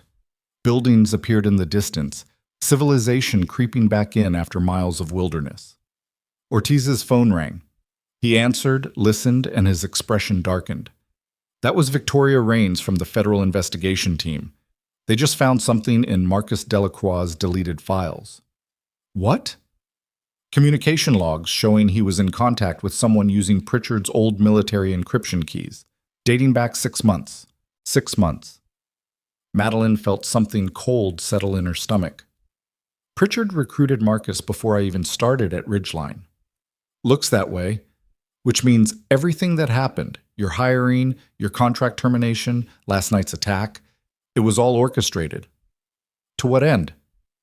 Don't know yet, but Rains is bringing Marcus in for another interview, this time without his lawyer present. They hit the city limits. Traffic thickened. Ortiz's driver navigated through it with practiced aggression, running lights when he could, using the siren when he couldn't. Madeline's phone buzzed. Another message. "Tick-tock, Lieutenant. How many people can you save this time?" She didn't respond. Didn't give him the satisfaction. Ridgeline General appeared ahead, its modern glass facade reflecting the mid-morning sun. From the outside, everything looked normal. Ambulances in the bay, staff coming and going, no indication that somewhere inside those walls, a dead man was walking. They parked in the emergency vehicle zone. Ortiz's team was already there, positioned in civilian clothes, trying to blend in with the hospital traffic. Martinez approached as they got out. "No visual on the target yet. We've got eyes on all major entrances in the emergency department. If he moves, we'll see him." "Unless he's already moved," Madeline said. She pulled up the photo again, studied it more carefully. The emergency department was visible in the background, but Pritchard was standing in a corridor. Which corridor? She zoomed in on the details, a sign partially visible in the upper left corner. Radiology. "He was near radiology when this was taken," she said. "That second floor, east wing." Ortiz dispatched 2 teams immediately. "Sweep that area, carefully, no panic." Madeline headed for the main entrance. Ortiz caught her arm. "Where are you going?" "Inside, where he expects me." "That's exactly why you shouldn't—" "He's here because of me. Whatever he's planning, I'm part of it, so I'm going to make sure I'm the only part that matters." She pulled away before he could argue and walked through the automatic doors into the hospital. The lobby was busy. Visitors signing in, staff moving between departments. Everything looked absurdly normal, like last night's chaos had never happened. But Madeline could see the cracks. Security personnel positioned too deliberately, nurses moving a little too quickly. The kind of tension that came from knowing something was wrong, but not knowing what. She took the stairs to the second floor, avoiding the elevators where she'd be trapped if something went wrong. The radiology department was at the end of a long corridor. She approached carefully, checking sight lines, noting exits. Ashley Park emerged from a patient room, saw Madeline, and froze. "You came back," Ashley said. "Where's radiology?" "Through those doors, but why—" "Stay away from that area. Pass the word quietly. No one goes near radiology unless it's an emergency." Ashley's eyes widened. "Is he here? The man from last night?" "Different man. Same problem." "Should I call security?" "Security's already here. Just keep people clear." Madeline pushed through the radiology doors. The waiting area was empty except for one elderly patient reading a magazine. The reception desk was unmanned. Strange for mid-morning. She moved deeper into the department. Imaging rooms on both sides. Equipment humming. The smell of antiseptic and machinery. A sound from the last room on the left. Movement. She approached slowly, her hand finding a metal clipboard from a nearby desk. Not much of a weapon, but better than nothing. The door was partially open. She could see someone inside, standing with their back to her, studying something on a computer screen. Not Pritchard, too small, wrong build. The person turned. It was one of the radiology techs, a young woman named Sarah Kim, who'd been friendly during Madeline's brief time at the hospital. "Oh, thank goodness," Sarah said, her voice shaking. "I thought you were—" She stopped. "Wait, what are you doing here? I thought you were fired. Where is everyone?" "There was a problem with the CT scanner. Dr. Brennan took the other techs to check it. I stayed to finish this upload, but then—" She gestured to the computer. "Someone locked me out of the system, changed all the passwords. I can't access anything." Madeline moved to the computer. The screen showed a login prompt with an error message. But below that, in small text, was something else. A message. "Enjoying the scavenger hunt, Lieutenant?" She grabbed the keyboard, tried several override commands she'd learned during her military service. Nothing worked. Then the screen changed, video feed, live, showing another part of the hospital, the pediatric wing, and in that feed, walking calmly past the nurse's station, was Pritchard. "No," Madeline breathed. She ran. Behind her, Sarah called out in confusion, but Madeline was already gone, hitting the stairwell at full speed, taking the steps 3 at a time. Pediatrics was on the 4th floor. She burst through the stairwell door and nearly collided with a nurse carrying medications. "Where's the charge nurse?" Madeline demanded. The nurse pointed, too startled to question. "Break room." Madeline found her there. Linda Vasquez, 15-year veteran, currently drinking coffee and reviewing charts. "We need to evacuate this floor," Madeline said. "Now." Linda looked up, recognized her, frowned. "You don't work here anymore? There's a threat in this building, a man targeting pediatrics." "I haven't heard any alerts." "Because he's blocking them. Please. I know how this sounds, but you need to trust me." Something in Madeline's expression must have been convincing because Linda set down her coffee and stood up. "What kind of threat?" "Armed, trained, extremely dangerous." Linda grabbed her radio.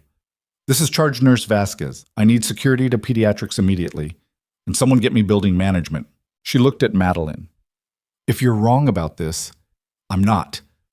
They moved into the corridor. 2 other nurses were there, looking confused. Linda started organizing them, calm and efficient, years of experience taking over. "We're doing a precautionary relocation," she told them. "Nothing to alarm the families. Just move everyone to the south wing, quickly but carefully." They started moving, parents asking questions, children being soothed, the organized chaos of a department in motion. Madeline scanned the area. 22 patient rooms, most occupied. 1 family in each room. Too many variables. Too many places for Pritchard to hide. She moved room to room, checking corners, looking for anything out of place. 3rd room on the left. A mother sitting beside a sleeping child. Everything normal. Except the mother's hands were shaking. And when she looked at Madeline, there was something in her eyes. Fear. But not fear of the situation. Fear of what would happen if she moved wrong. Madeline stepped fully into the room, letting the door close behind her. "Where is he?" she asked quietly. The woman's eyes darted to the bathroom. "He said if I called for help." "I know. It's okay. Keep your voice down." The bathroom door was closed. Madeline could see light underneath it. Movement. Someone waiting. She positioned herself between the woman and the door, then spoke clearly. "Pritchard, come out." Silence. Then, "Still giving orders, Lieutenant? Thought you left that life behind." The door opened. He stood there looking exactly like the photos Madeline had buried in her memory. Same sharp features, same calculating eyes. A little older, a little harder, but unmistakably alive. "You were supposed to be dead," she said. "So were you. Yemen didn't go the way anyone planned. You detonated those charges while we were still inside. I followed orders, just like you. My orders were to extract the asset and get out. Yours were to kill everyone who knew the truth." Pritchard smiled. It didn't reach his eyes. "You always were too idealistic. Thought every mission had good guys and bad guys. But you learned different, didn't you? That's why you left." The mother was crying silently, holding her child's hand. Madeline didn't take her eyes off Pritchard. "Let them go," she said. "This is between us." "Everything is between us, Lieutenant. Has been since Yemen. You walked out of that building with information that could destroy careers, bring down entire operations. You think they were just going to let you retire peacefully? I never said anything, never filed reports, never talked. Doesn't matter. The possibility was enough. You were a loose end, and loose ends get tied up." He pulled a weapon from behind his back. Not a standard handgun, something smaller, purpose-built. "So here's how this plays," he continued. "You're going to come with me quietly. We're going to walk out of this hospital like old colleagues catching up, and then we're going to have a conversation about what you remember from Yemen. And if I refuse, then I shoot this child's mother in front of her. Then I move to the next room and do it again and again. Until you comply or until security brings me down. Either way, people die. Question is how many." The mother's breathing had gone shallow. The child stirred in the bed but didn't wake. Madeline calculated angles, distance, timing. She could maybe reach him before he fired. Maybe. But maybe wasn't good enough. Okay, she said. I'll come. Smart choice. But first, you need to hear something. I'm done listening to... General Breslin contacted me this morning. Pritchard's expression flickered, just for a second. He has documents, Madeline continued. Proof that you compromised the Yemen operation. Proof that you were selling intelligence to the same people we were sent to stop. And he's prepared to testify. Breslin's retired. No one cares what he... Federal investigators care. They've been building a case against you for 3 years. Everything you did, everyone you killed, all of it documented. You're lying. Am I? Then why did you come here? Why risk everything to get to me if you were confident the truth was buried? His grip on the weapon tightened. Doesn't change anything. You're still coming with me. Actually, I'm not. The door burst open. Ortiz and 3 agents, weapons drawn. Drop it, Ortiz shouted, but Pritchard was already moving, using Madeline as a shield, the weapon pressed against her ribs. Nobody moves, he said, or the lieutenant dies right here. Everyone froze.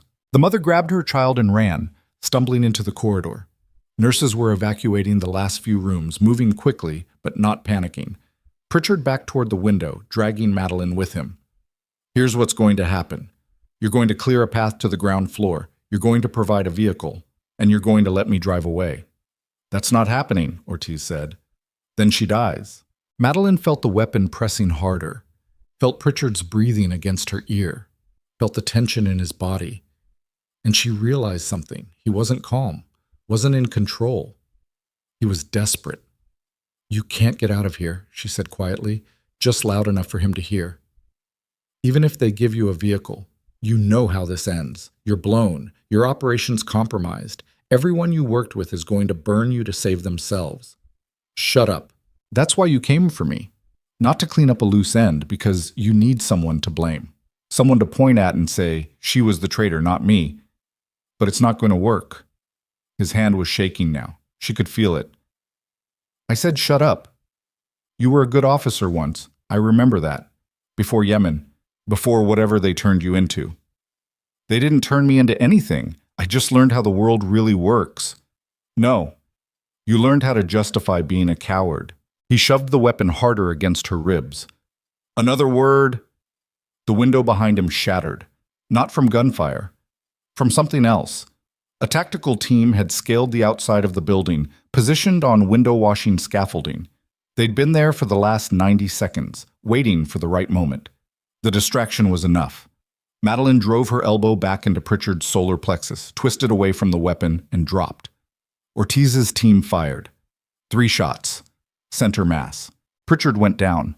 The weapon clattered to the floor, blood spread across the tile. Medics rushed in.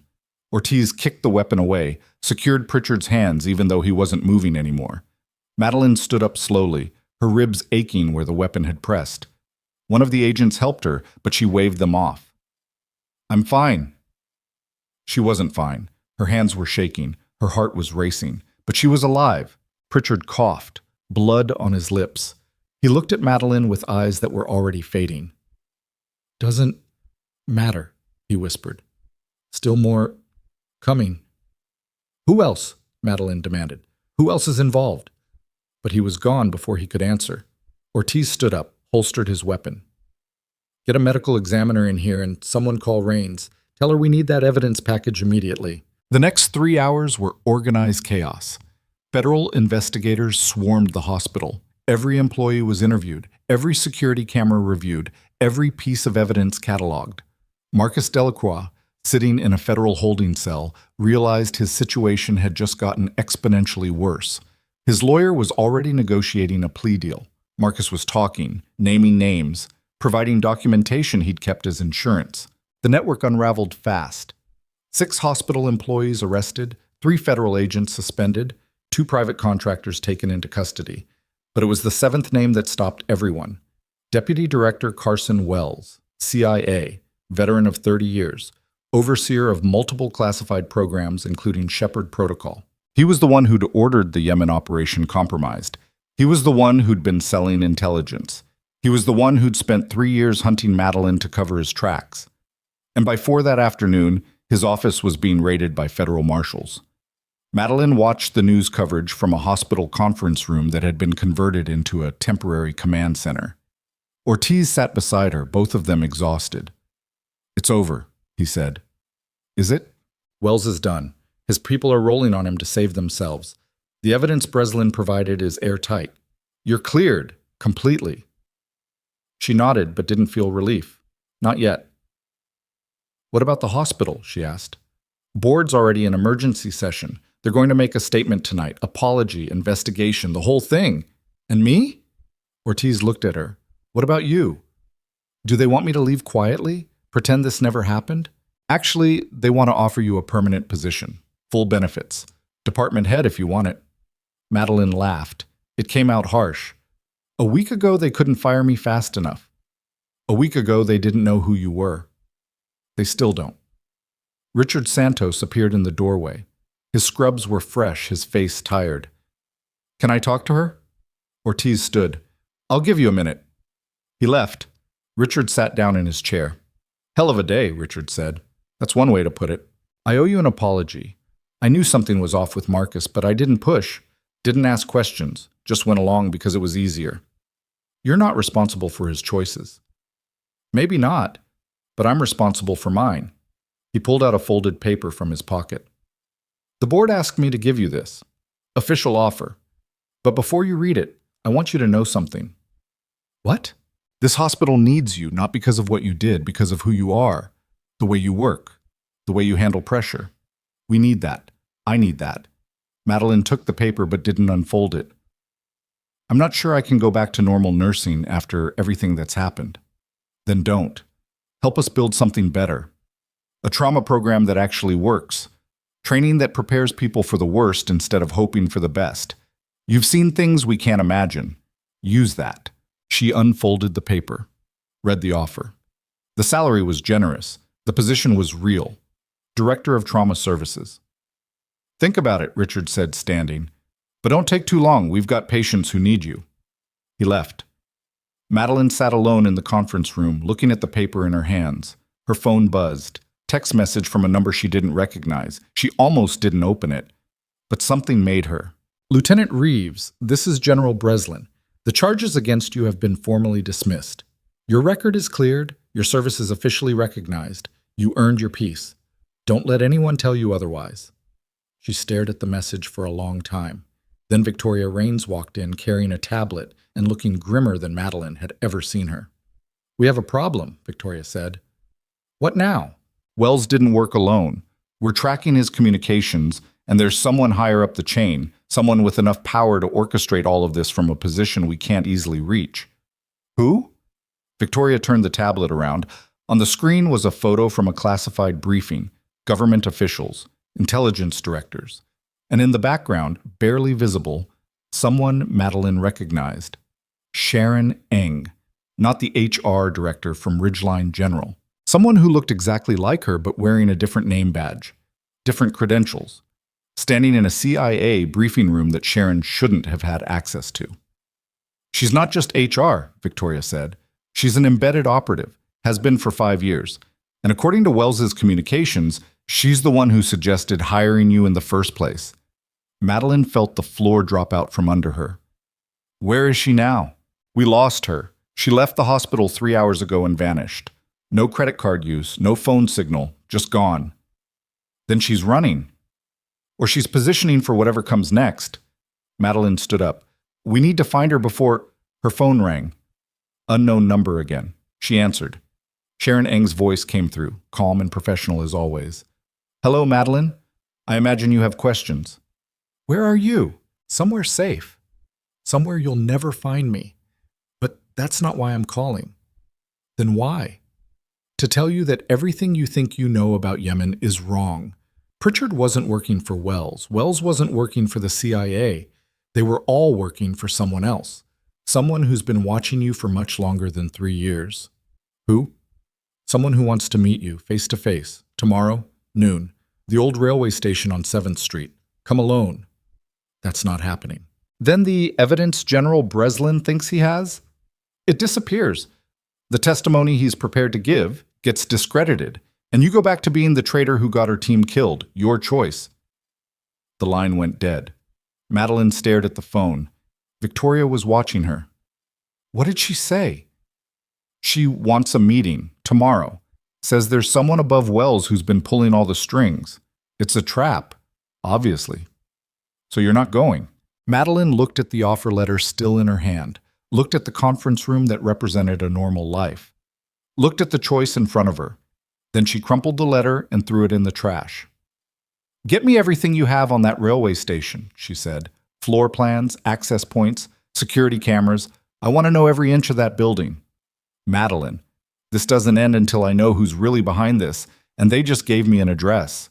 Victoria nodded slowly. I'll have the intel in 2 hours. She left. Madeline stood alone in the conference room, watching through the window as staff moved through the hospital below. Normal people doing normal work. The life she'd wanted. The life she'd apparently never be allowed to have. Her phone buzzed one more time, another message. Different number. A photo. It showed the old railway station. Empty. Abandoned. And spray-painted across one wall in large letters. Welcome home, Lieutenant. The old railway station on 7th Street had been abandoned for 15 years. Windows broken. Walls covered in graffiti. The kind of place the city forgot about while planning its shiny new developments. Perfect for a meeting nobody wanted witnessed. Madeline arrived at 11:45, 15 minutes early. Not to scout the location. She'd done that at 3 in the morning with Victoria's tactical team, mapping every entrance, every sightline, every place a shooter could hide. She was early because waiting was worse than acting. The station's main hall was cavernous, designed in an era when train travel meant something. High ceilings with ornate metalwork. Ticket windows that hadn't sold anything in over a decade. The floor was concrete now, the original marble long since stripped and sold. Her footsteps echoed as she walked to the center of the space, alone, like Sharon had demanded, except she wasn't alone. Ortiz and his team were positioned in 3 buildings surrounding the station. Thermal imaging, long-range audio, sniper coverage. If Sharon or whoever she was working for made a move, it would be their last. But Madeline needed answers first, needed to see who'd been pulling the strings. At precisely noon, a door on the far side of the hall opened. Sharon Ng walked through, still wearing her hospital credentials, still looking like the HR director who'd fired Madeline less than a week ago. Behind her came 2 other people. One was a man in an expensive suit, maybe 60, with the kind of polished confidence that came from never facing consequences. The other was a woman in tactical gear, weapon visible but not drawn. Sharon stopped 20 feet away. "Thank you for coming," she said, like they were meeting for coffee. "Cut it," Madeline said. "Who are you really?" "My name actually is Sharon Ng. The credentials are real. The job at Ridgeline was real, just not my only job." CIA? Contractor, the kind they use when official channels are too complicated. I've been embedded in civilian positions for 8 years. Hospitals, universities, corporations, places where certain people might surface. People like me. People like you. The man in the suit stepped forward.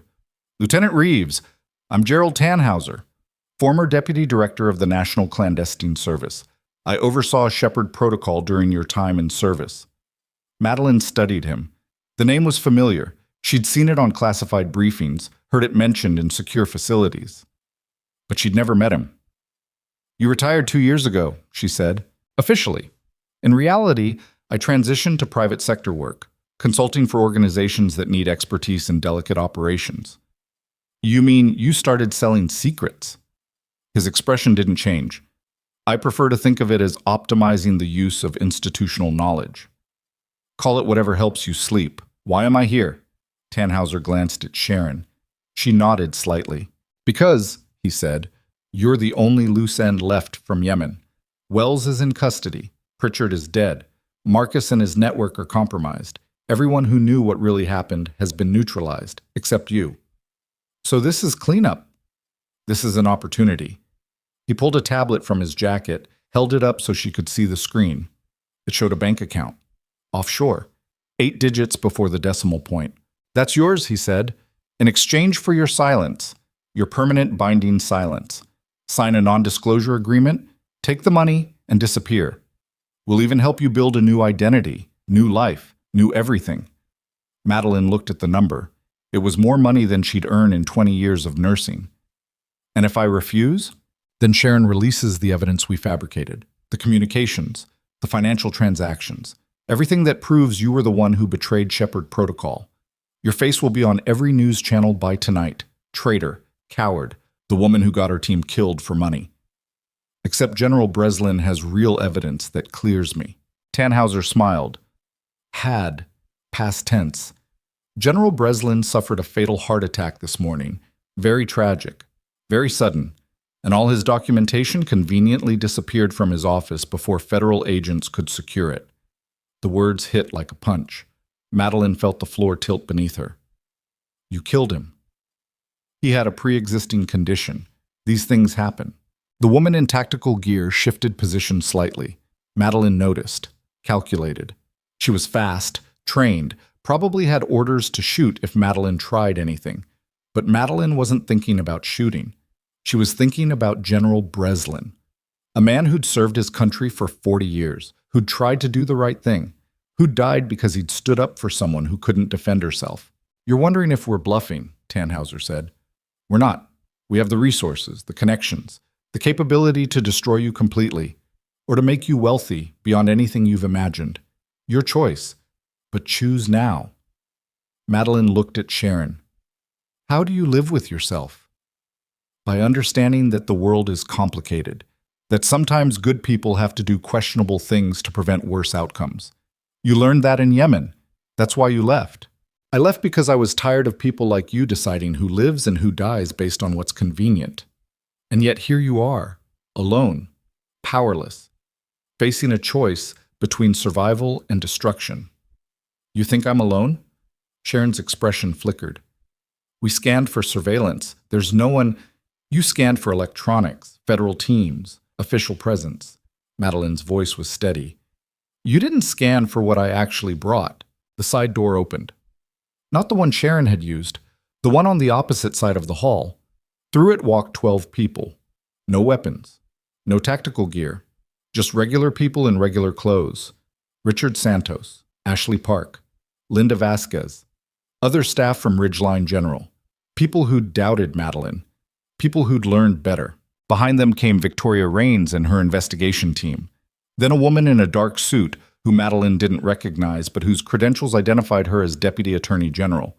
And behind all of them, cameras, 3 news crews, recording everything.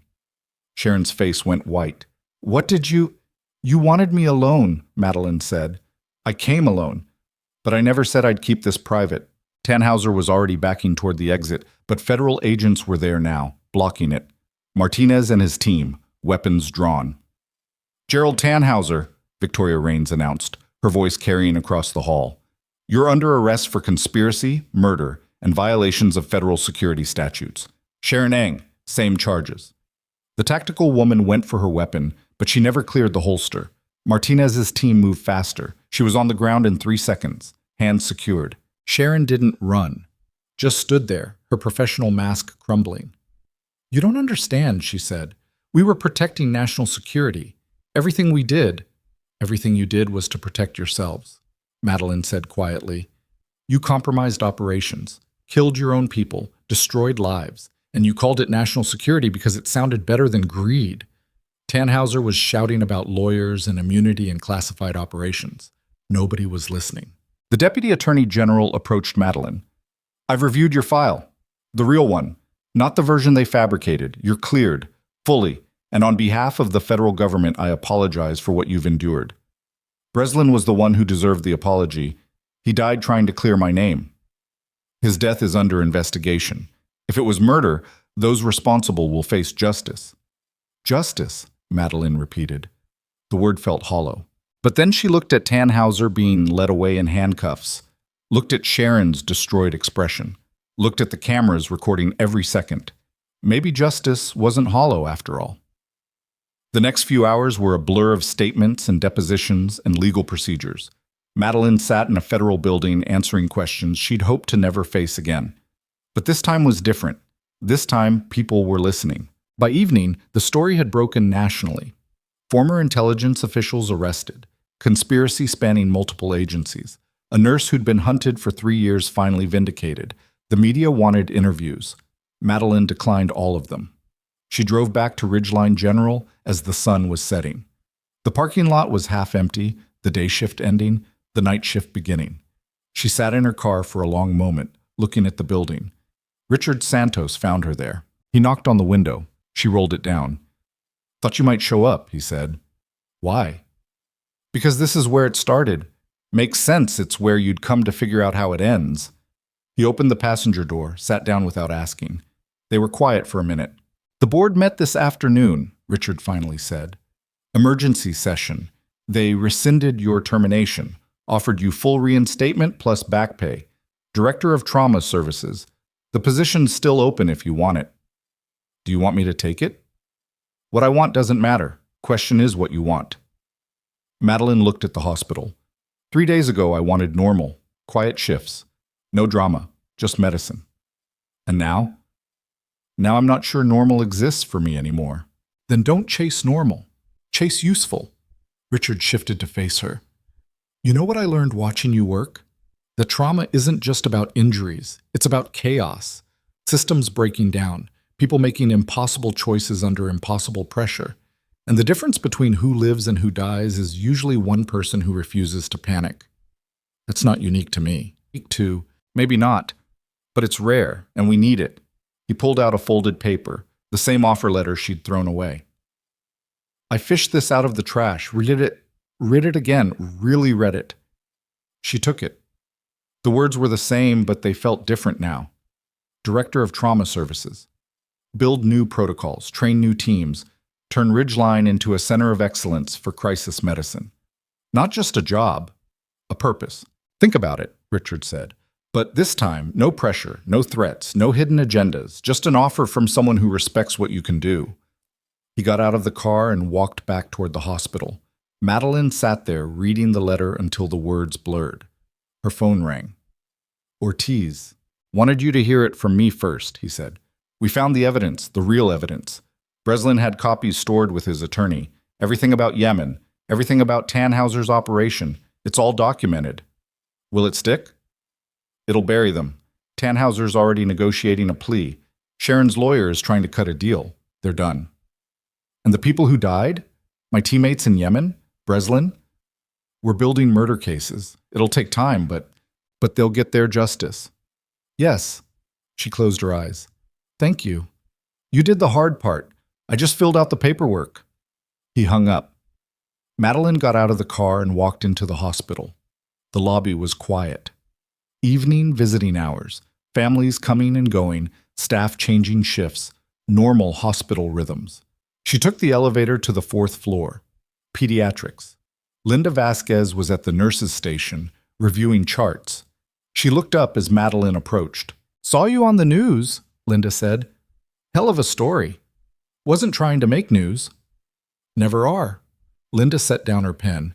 "You here for the job or just visiting?" "Haven't decided yet." "Well, while you're deciding, room 417 could use someone who knows what they're doing. New admission, complicated case. Attending physician is overwhelmed." Madeline looked down the corridor, looked back at Linda.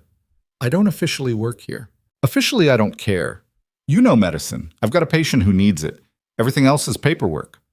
She walked to room 417. Inside was a teenage girl, maybe 16, hooked up to monitors that showed concerning vital signs. Her mother sat beside the bed, face tight with worry. The attending physician, young, probably fresh out of residency, was reviewing labs and looking stressed. Madeline scanned the monitors, read the chart, saw the problem immediately. "She's septic," she said. "Early stage but progressing. You need broad-spectrum antibiotics now, and you need to source control whatever's causing the infection." The physician looked at her. "Who are you?" "Someone who's seen this before. Check her appendix. The presentation's subtle, but I'm betting that's your source." He hesitated, then pulled up the imaging, studied it more carefully. "You're right. How did you—" "Experience. Order the antibiotics. Get surgery on standby. If you move now, she'll be fine." He moved. The mother looked at Madeline with tears in her eyes. "Is she going to be okay?" "She's going to be fine. The doctor knows what to do now." Thank you so much." Madeline nodded and left the room. Linda was waiting in the corridor. That took you 90 seconds, Linda said. It wasn't complicated. It was to him. That's the point. Linda crossed her arms. You know what this place needs? Someone who can teach that skill. That instinct. Not from a textbook, from someone who's been there. I'm not a teacher.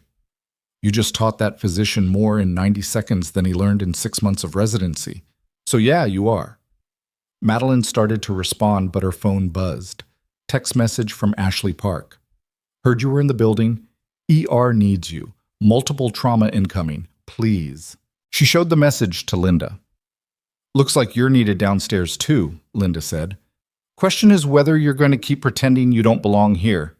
Madeline took the stairs to the first floor. The emergency department was already mobilizing. 2 ambulances in the bay, 3 more minutes out. Richard was coordinating teams, but when he saw Madeline, something in his face relaxed. We're short-staffed tonight, he said. Could use someone who... Where do you need me? He smiled. Bay 1. Multiple trauma, just like last time. She moved without thinking, hands steady, mind clear. The chaos of the ED became background noise as she focused on what mattered. The patient came in critical. She stabilized him. Another arrived coding. She brought him back. A third crashed during transfer. She kept him alive. Around her, the team worked. Ashley was faster now, more confident. The residents were learning. The system was functioning. And at the center of it all, Madeline was doing what she'd been trained to do, what she was good at, what mattered. 3 hours later, the rush was over. All the patients were stable or transferred to surgery. The ED was cleaning up, restocking, preparing for whatever came next. Richard found her near the supply cabinet. You just worked a full shift without being employed here, he said. Send me a bill. I'd rather send you a contract. She looked at him. Really looked at him. Saw the exhaustion, the hope, the genuine respect. Why does this matter so much to you? She asked. Because I watched you save 7 lives tonight. Because you taught 3 residents more practical medicine in 1 shift than they'll learn in a month of rotations. Because this hospital needs to be better, and you can make that happen. He paused. And because you deserve to work somewhere that values what you bring instead of what you hide. Madeline pulled out the crumpled offer letter from her pocket. It was wrinkled, slightly torn, but still readable. If I do this, she said, I'm changing things. Protocols, training, how we handle crisis situations. Some people won't like it. Good. People who like the way we do things now aren't paying attention. And when I make mistakes, when I'm wrong, then you'll be wrong surrounded by people who trust you enough to say so. That's how teams work. She smoothed out the letter, looked at the words one more time, then she signed it. Richard took it, looked at her signature, and smiled. Welcome to Ridgeline General, Director Reeves. Don't make me regret this. Too late for that. You start tomorrow. The following week moved fast. Madeline set up her office, small, no windows, but hers. She started reviewing protocols, identifying gaps, planning changes. The resistance she expected never materialized. Instead, she found people hungry for better systems. Staff who'd been frustrated by inadequate training. Physicians tired of watching preventable mistakes. Ashley Park became her assistant. Turned out the young nurse who'd judged her so harshly had a gift for organization and a fierce commitment to getting things right. I'm going to make you work harder than you've ever worked, Madeline told her on day 1. Good, Ashley said. I've got 3 years of being wrong to make up for. The media attention faded after 2 weeks. Other stories took over the news cycle. Tannhauser and Sharon disappeared into the federal justice system, facing charges that would keep them in prison for decades. The CIA launched an internal investigation. Several high-ranking officials quietly retired. General Breslin's death was ruled a homicide. 2 suspects in custody. The case was solid. Madeline attended his memorial service. She didn't speak, just stood in the back and listened to people talk about a man who'd given everything to do what was right. On her way out, Breslin's daughter approached her. You're Lieutenant Reeves, she said. I'm sorry for your loss. Don't be sorry. My father died doing what he believed in. That's more than most people get. She handed Madeline an envelope. He wanted you to have this. Wrote it 2 days before he died. Inside was a handwritten letter, short, direct. Breslin's writing. Lieutenant Reeves, by the time you read this, I expect I'll be gone. They're not subtle, and I'm old. But I want you to know something. In 40 years of service, I met thousands of soldiers. Hundreds became friends. Dozens I'd have trusted with my life. You're one of maybe 5 I'd have trusted with my conscience. Whatever happens, whatever they try to make you believe, remember this. You earned your peace. Now go live it. HB. She read it 3 times standing in the parking lot. Then she folded it carefully and put it in her pocket. 2 months later, Ridgeline General's new trauma protocols were operational. Training sessions were mandatory. Simulation drills were weekly. The difference was measurable. Response times improved. Survival rates increased. Staff confidence went up. The hospital board issued a formal commendation. Local news did a feature story. National medical journals requested interviews about the program. Madeline declined most of them. Let Richard take the press. Let the staff take credit. She didn't need recognition. She needed to know the work mattered. One evening, she was reviewing case files in her office when someone knocked. Ortiz stepped in, slightly out of place in his federal suit among the medical charts. Thought I'd check in, he said. You drove 2 hours to check in? Had business in Denver, figured I'd stop by. She smiled. How's the case against Tannhauser? Airtight. Trial starts next month. He's looking at 25 to life. Sharon? Took a deal. 15 years. Has to testify against everyone else involved. She's already given us 12 names. Will it be enough? To dismantle the network? Probably. To fix the system that allowed it? That'll take longer. He sat down across from her. I also came to say something I should have said 2 months ago. What's that? I'm sorry for not believing you sooner, for making you prove yourself before I took you seriously. You didn't know me. Doesn't excuse it. You deserved better. Madeline set down her pen. Everyone doubted me. My contract supervisor, hospital administration, half the nursing staff. Even Richard had questions. Know what I learned from that? What? That proving yourself isn't something you do once. It's something you do every day. And the people worth working with are the ones who eventually see it. You're more forgiving than I'd be. No, I'm just tired of being angry. They talked for another hour about the case, about the hospital, about what came next. When he left, Madeline realized something had shifted. She wasn't running anymore, wasn't hiding, wasn't looking over her shoulder waiting for the next threat. She was building something. On a Friday evening, 3 months after everything changed, Madeline stood in the emergency department observing a new resident handle a multi-trauma case. The physician was nervous but competent, following the protocols Madeline had implemented, asking the right questions. Richard stood beside her. He's good, Richard said. He's learning. That's different. You're the one teaching him. I'm just creating the structure. He's doing the work. Ashley approached with a clipboard. Got your approval on the new training schedule. Starts next week. Any pushback from staff? None. Everyone's on board. Madeline took the clipboard, reviewed the schedule, signed off. The system she was building wasn't perfect, but it was working. People were learning. Patients were surviving. That counted for something. You ever miss it? Richard asked when Ashley left. The military work, the high-stakes operations? No. Not even a little? The stakes here are just as high, just different. Every patient in this department is someone's family, someone's world. I don't need combat zones to feel like the work matters. He nodded slowly. You've changed this place. You know that, right? We changed it. You, Linda, Ashley, everyone who is willing to do better. Take the compliment, Madeline, she smiled. Fine. We're doing good work. Better? Better? Her phone rang. Unknown number. She almost didn't answer, but something made her. Lieutenant Reeves? An unfamiliar voice. Young, nervous.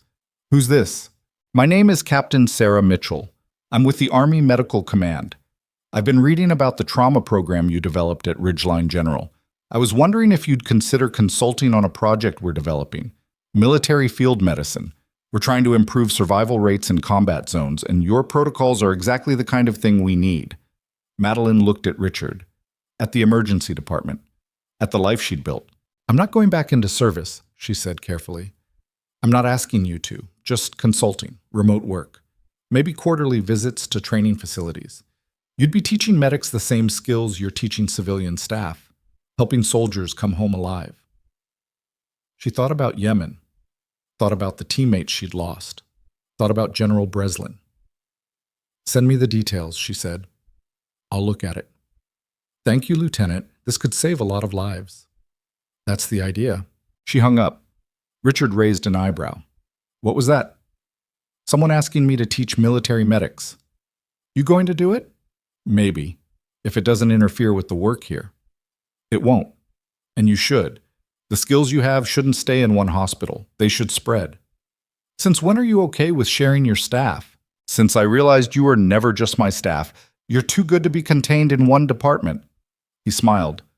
"Besides, if military medics learn from you, maybe fewer soldiers die. That's worth a few days a month." Madeline nodded. The idea settled in her mind, taking shape. She could do this, both of this. Build trauma programs in civilian hospitals while teaching military medics.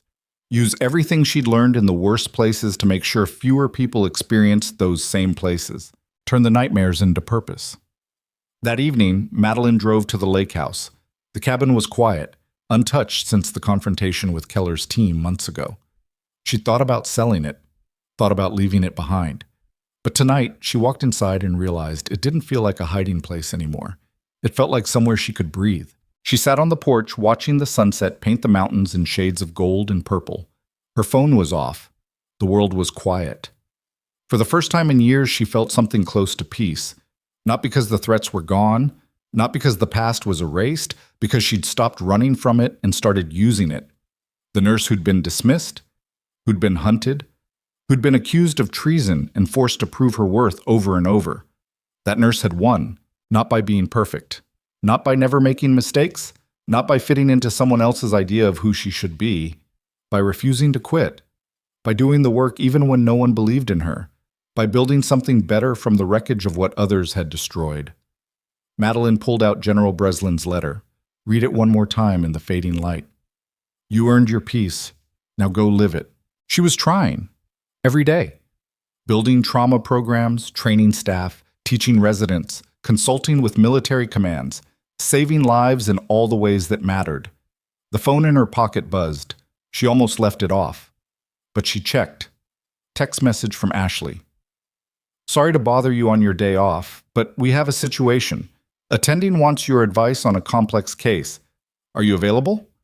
Madeline looked at the sunset, looked at the lake, looked at the peaceful quiet she'd earned. Then she typed back, "Give me 20 minutes." Because peace wasn't about running away from the work. Peace was knowing the work mattered, knowing you mattered, knowing that the uniform might disappear, the titles might change, the setting might shift, but what you carried inside, what you built with your hands, what you gave to the people who needed it most, that stayed. That was real. Madeline Reeves stood up, walked inside, grabbed her keys. She had patients to see, residents to teach, lives to save, and she'd never been more ready. The woman they tried to throw out had become the foundation they built on. The nurse they doubted had become the director they trusted. The soldier who'd walked away from war had found a different kind of battle, one fought in hospital corridors instead of foreign deserts, one measured in survival rates instead of body counts. And she was winning, not because she was perfect, not because the system was fixed, not because all the threats were gone, but because she'd learned the most important lesson anyone could learn. You don't need anyone's permission to matter. You just need to show up, do the work, refuse to quit. Everything else is noise.